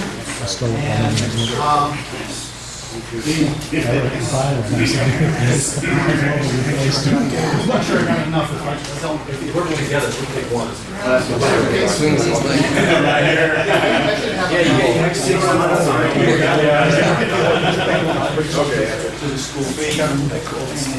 Did everybody get one? There you go. Okay, and again, if you have any questions about any of them, you can get a hold of me and explain them. So, the idea is forget about rules. Do whatever you have to do. Look for any opportunity you've got. Go for weak points, vital points. Make him respond to you, not the other way around. Keep the pressure on. Because as long as he's on the defensive, he can't go on the offense. And that's where you want to be. That means you're in control of the situation and you're going to be able to get it over a lot quicker. You're not going to be rolling around 20 minutes on the ground with them. You can't afford to do that. You will die on the ground if you spend that long rolling around on the ground. You can't do it. You've got to do what you got to do. Extract yourself from the situation as quickly as possible and get back up on your feet. Okay, any questions about anything we covered? Okay. Oh, is that good, huh? Yeah. I explained everything. Well, I asked questions when I got them, so. Yeah. Okay. All right. Very good. Not too bad.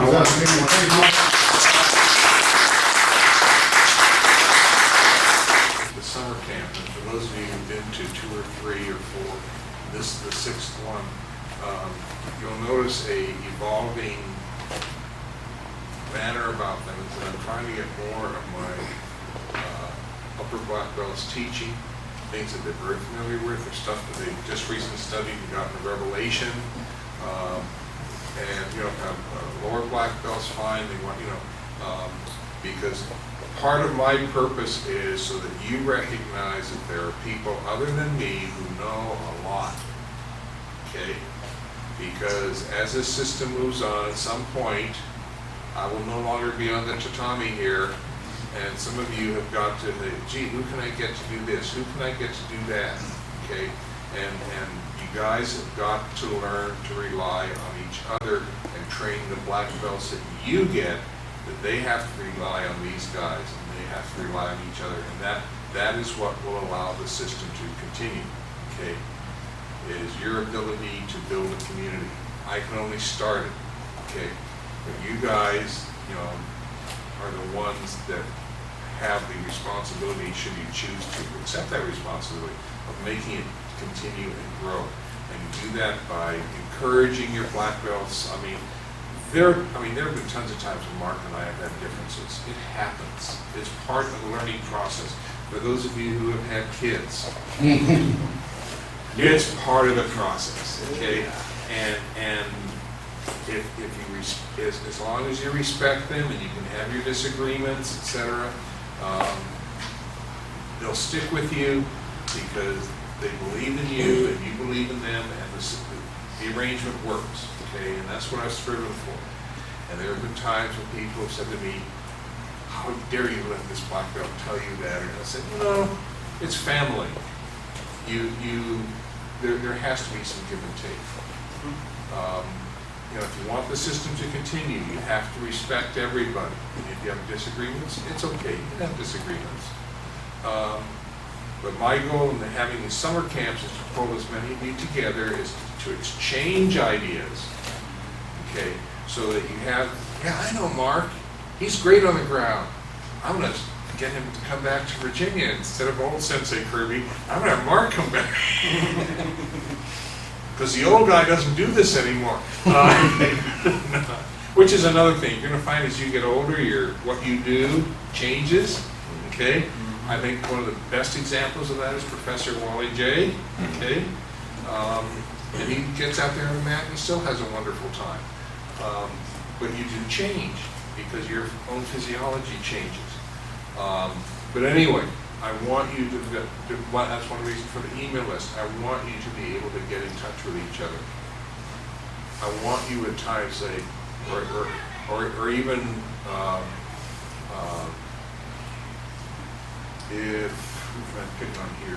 if Dave, gee, I had a good conversation with Byron and he really seems pretty good. Maybe even have him come down to Florida someday.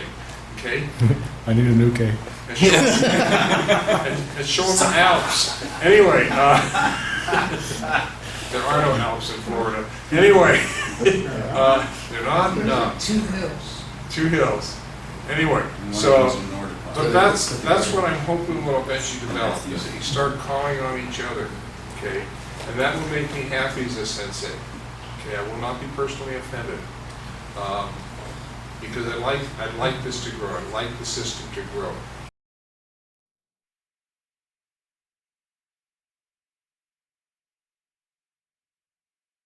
I believe it's techniques 7 and 8. I'll use Jared's where we're dealing with the guard on your back. That in the description, I say, work the right leg and then come up.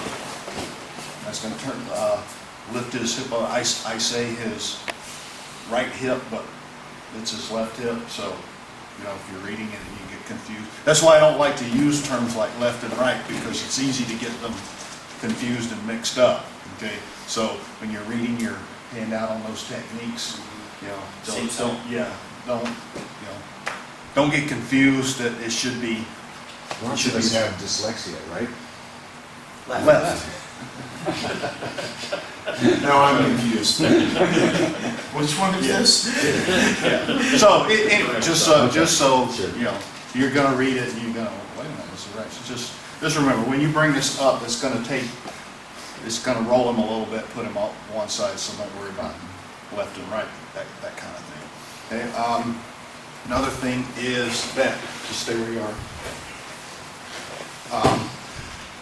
Didn't mention about dealing with resistance. So if you're going, you got him covered up and you're going for the shoulder lock, you go down. His natural resistance, of course, his natural instinct, of course, is to resist by pushing back. So if you get into this struggle trying to get that arm down to try to get your shoulder lock. The last thing you want to do is resist the resistance, right?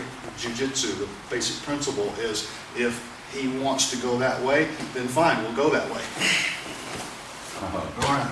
So the idea is if he wants to push that way, fine. We'll take it that way and go up and around and circle around. Now that is in the notes, so that's good to remember. But the thing is, this works every time. Any amount of resistance, don't just keep trying to struggle back against it. Circle around it. And he knows exactly what I'm going to do, right? You know exactly what I'm going to do, and try to stop me from putting that arm on down, right? So there's the resistance, okay. There it is. They cannot stop it. Once my resistance is already there, it's down before I can change my resistance. And, you know, Because he's trying to come, it's going this way, and even though he feels it going up, his mind can't change the direction of the compensation fast enough. And it's neurological. Right.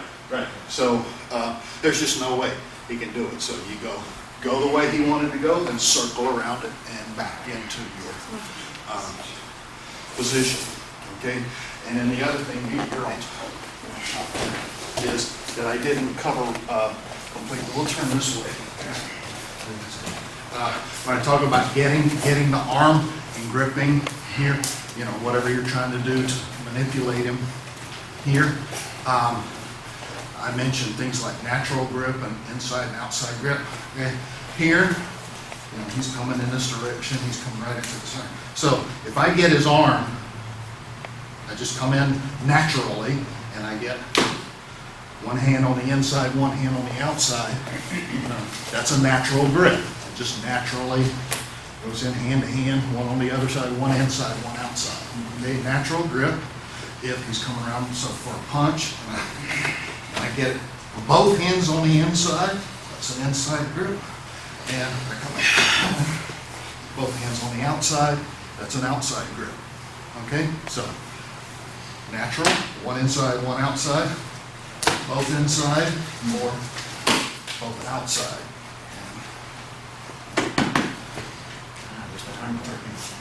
Okay, all right, so just wanted to clear up those things in case you didn't get that yesterday. Thank you. Appreciate it. Watching that. It was a good one. All right. Nice to see everybody. Nice to be here. We're going to work on some cane techniques. I've got about 15 or so to work with. I think that should give you a little better understanding of cane. We're dealing with standard cane. Have our crook, our shaft, and our tip. And I want to advise everyone to remember the cane has no give to it. When you're dealing with bony portions of the body or fleshy portions or nerves, it does not give. Therefore, you run into a lot of pain. So be conscientious of your partner, whoever you're working with, and realize that these techniques can be very painful, especially to someone like me who feels every nerve in the book. So I do have a group of canes over there. Hopefully we have enough for everyone to pair up. And I'm going to ask everybody to kind of decide on a partner real quick and grab a cane for each group. So if you can go ahead and do that at this point.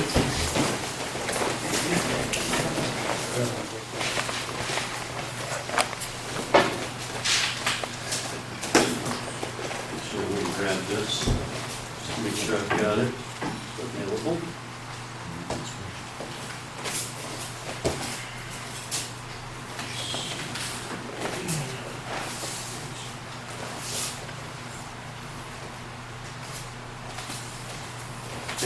Okay, very simple techniques to start with.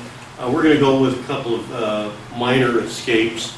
When you have someone who grabs a hold of your wrist, sir, and you don't really want to hurt them, but you want to get out of the situation. I'm going to grab the crook, pull it up, and bring it around at an angle. Once again, grab, pull it up about 3/4 of the way, bring it around clockwise just to move them off. Now I'm in a good position to strike if I need to strike, but we want to try to stay away from the strikes if at all possible. We're looking for control right now. But this is just a way of saying, hey, leave me alone. I don't want to deal with this. Now, if you have it in the other hand and he grabs the wrist, we're basically doing the same thing. We're just coming up and grabbing and down. I'll give you one last one. We're going to go ahead and work on all three of these because they're very simple.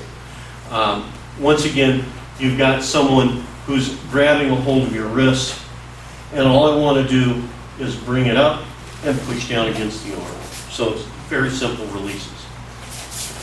Okay. Let's go ahead and try this real quick. Okay, now we've got the cane in the opposite hand. I'm going to have him reach forward. He's going to go ahead and grab a hold of the wrist. And this time, as I come up and grab, now I'm going to circle under and through the hole here. I'm going to bring it up, and now I've got a lock. So once again, let's do it from the other side. He grabs a hold. I place it in the other hand, bring it around, circle, and I want to go underneath. And once I'm here, I can grab a hold of it and pull it forward. And I've got a nice lock on the arm and the shoulder. Let's try that. Hopefully everyone... as was discussed just a second ago with Dave. Yes, Right, sir. Yes, sir. A lot of these techniques, all are based on stick weaponry. So you have hand bow, some techniques, Koshina bow, some techniques coupled with umbrella defense. So anything along that line can be modified just a little bit. What we're trying to do is utilize a little more of the crook on several of these techniques for various types of traps or for a grabbing implement. Okay, we're going to go ahead and move on, and Matt, I'll bring you back in, sir. This time we've got, once again, a wrist grab. And what I want to do is I want to place it in the other hand and hook over the top of the forearm. Now you don't want to be down on the wrist. You want to be up on the forearm. And I'm going to step back and I'm going to lever up and down on the cane. If he lets go, then you may be forced to strike. If he holds on nice and tight, you're going to bring him down, and again, you've got a good release. So let's try that a couple of times. A nerve technique. And, sir? This time, we're holding the cane at about midpoint. And as he comes in with a strike, I'm going to block. I'm going to bring it around circular and bring it up to the trapezius muscle. Bring it up to the trapezius muscle. And I'm going to bring it straight down. What language was Jeff? It was a curse word, but it wasn't. Okay, once again, he's striking, hooking around underneath, placing it on the trapezius, and gently put pressure down.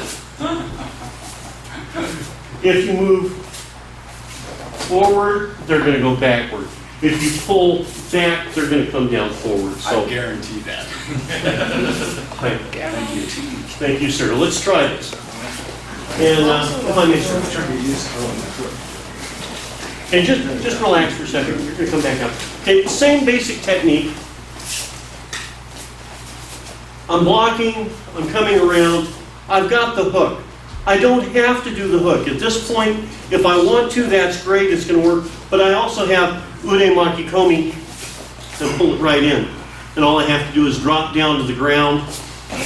Here's my takedown. And once I've got him here, I just continue to push down. Right?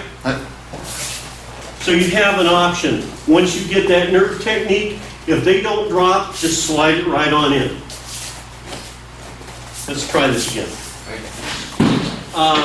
Just to make one point that was brought out to me, I am actually parrying out of the line of fire as I do this. I don't want to just block across and stand in front of the person. So that might help you out a little bit if you're struggling to get in position. I parry out of the way as I block. And then how did you go into from the hook and the trapezius to the arm? Okay.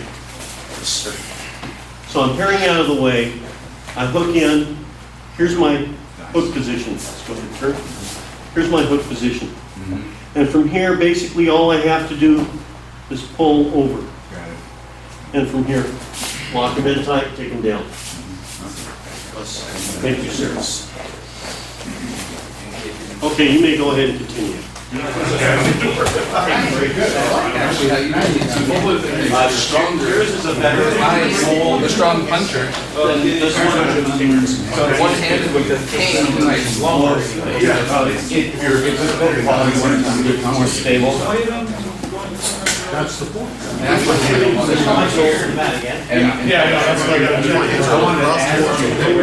he still got it. This type of line is one. But going this way, here, at the rim. That's what I was trying to do. This one. Because I'm trying to, once I get into this position, I don't care if I have my hands like this, I'll just pull it. A certain way you'll be doing it.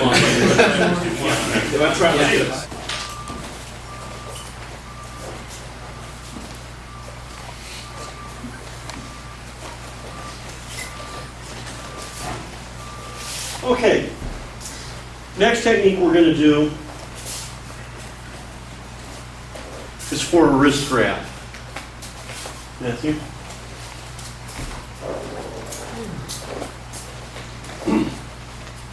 Now, let's see, cross inside. This is a cross grab. And what I want to do from here is I'm going to grab down into his palm. Now, we know this is a T-hold, come along. And I'm going to go around and slip this behind. So now I've got my T-hold, and I'm going to apply pressure on the wrist, but I'm also coming up high into the back and high into the forearm, and I apply pressure backwards against the muscle on the forearm. Okay, one more time for the other side. Okay, again, I'm grabbing and I'm flipping through. I could strike him if I wanted to, and then up high behind the back. I'm applying pressure in this manner, pulling back towards me with the crook, applying pressure on the wrist.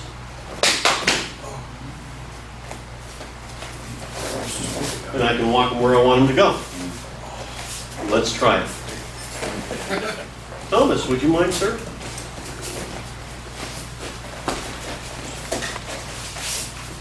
Once again, we're going to hold the cane at about mid-position. I've got it in my right hand. And I have an overhead strike coming in. What I want to do is block the strike, and I'm going to come underneath and hook in a figure 4 fashion, placing it into the throat. You all right? Yep. He felt that fast. He did. Okay. So you've got him locked in at this point in a nice position. I can drop down and continue to crank. I want to be very careful because he reacted very fast to that last one. Gentle with the shoulder. You okay, sir? Yes, sir. Okay, one more time. Again, block, come underneath, hook to the figure 4, up to the neck. and continue to turn until he's down. And at this point, I can continue here, or if I want, I can drop the knees in and hold them at this point. Just see the entry into that one more time. Yes, sir. Top part. Blocking here, coming around the back, hooking underneath like I would for standard figure 4, grabbing the cane. And I can pull down to help hook with the crook. So now I've got him pretty well trapped at that point.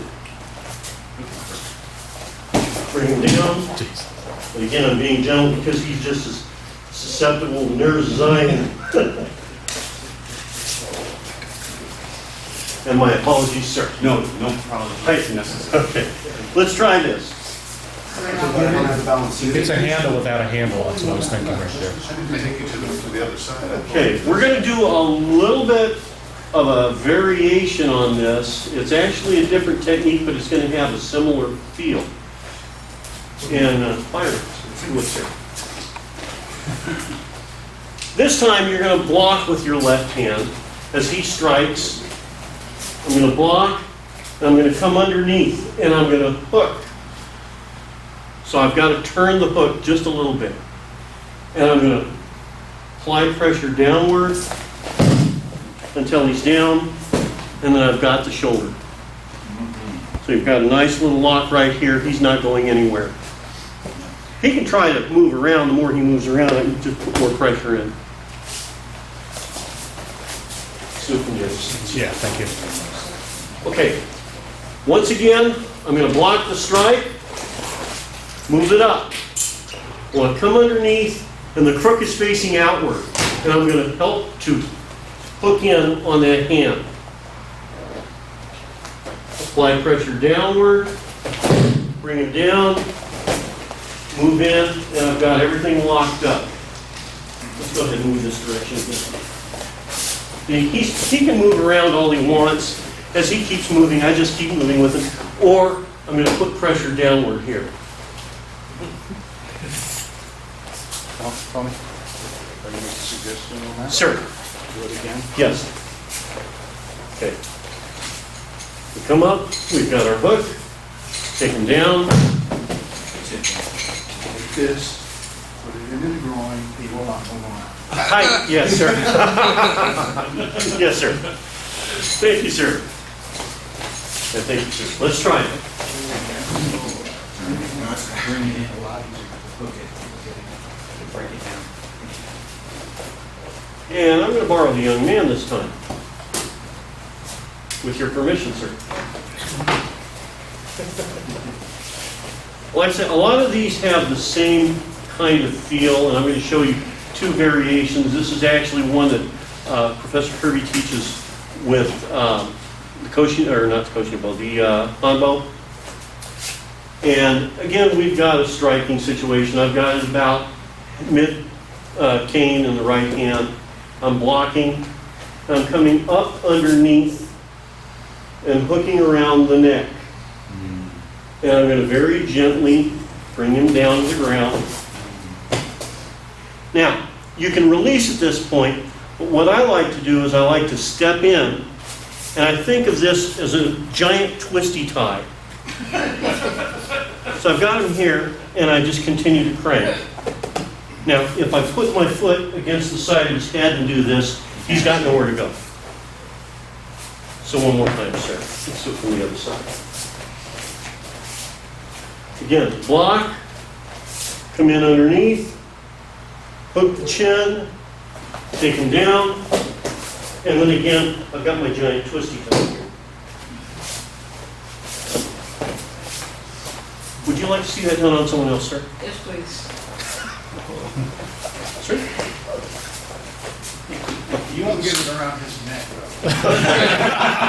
So, again, all depends on how much further down I grab. You're gonna need a bigger cane. Okay. Bend this neck. Okay, I want to step in, reach around, hook the neck, and I want to bring him down. And again, step in, and that twisty tie right there. Thank you, sir. Hi. See, I think it's actually worse for him because he goes. Twisted. There.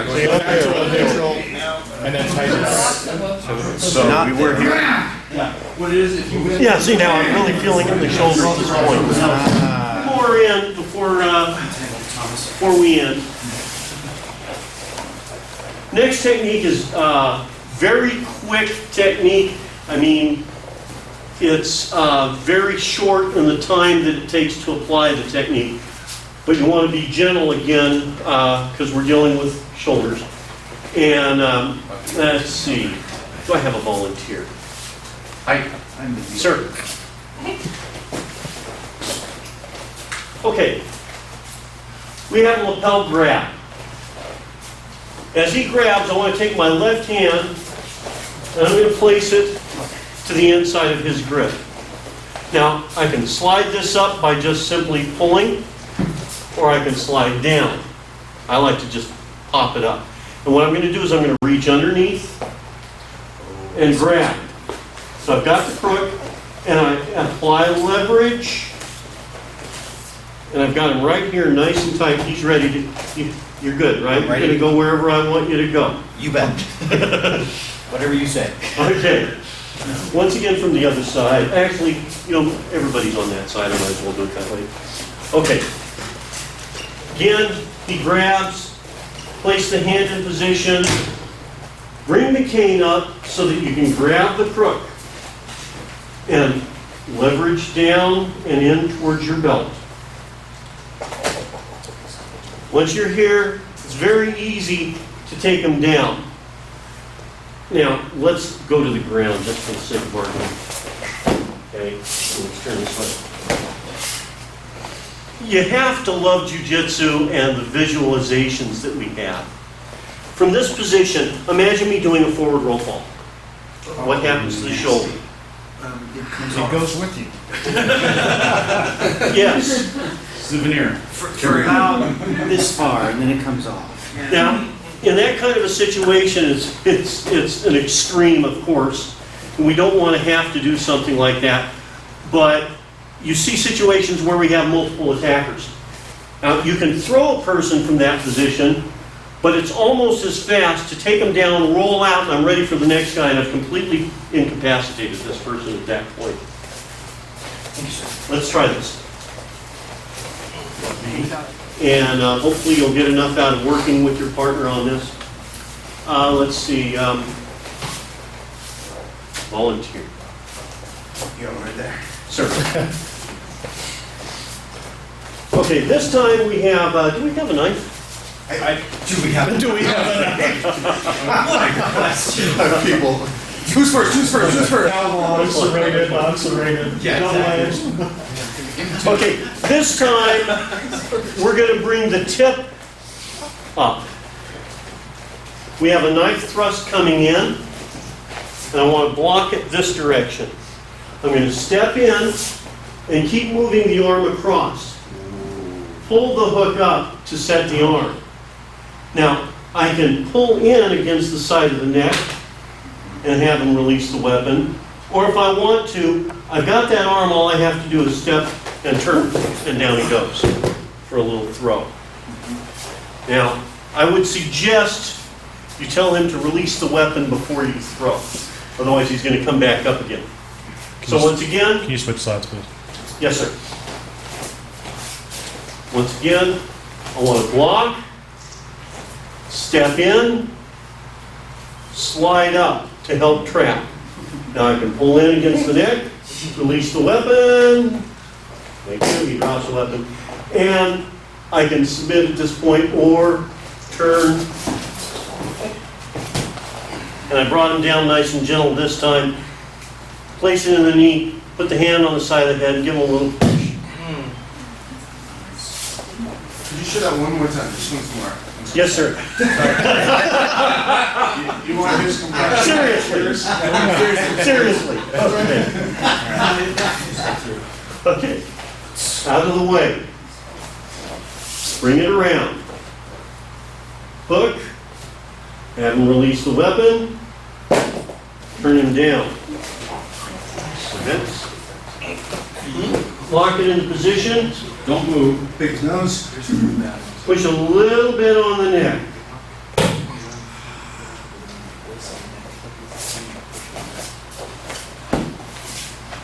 I thank you, sir. Let's give it a try. Put the canes and place them back against the side. Thank you, gentlemen.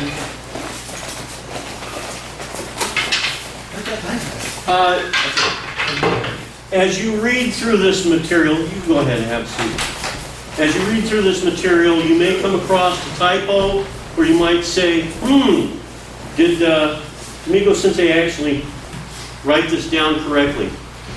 Have a little artistic license. You can play with this and find what works for you. Right? Sir.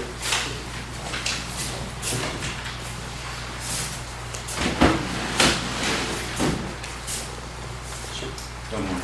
You're welcome. Sir.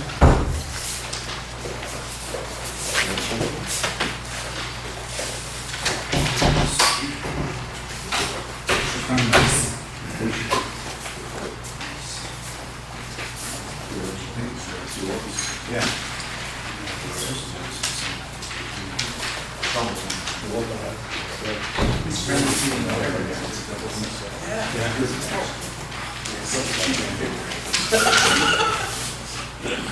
I thank you all for your kind attention. I appreciate the hard work.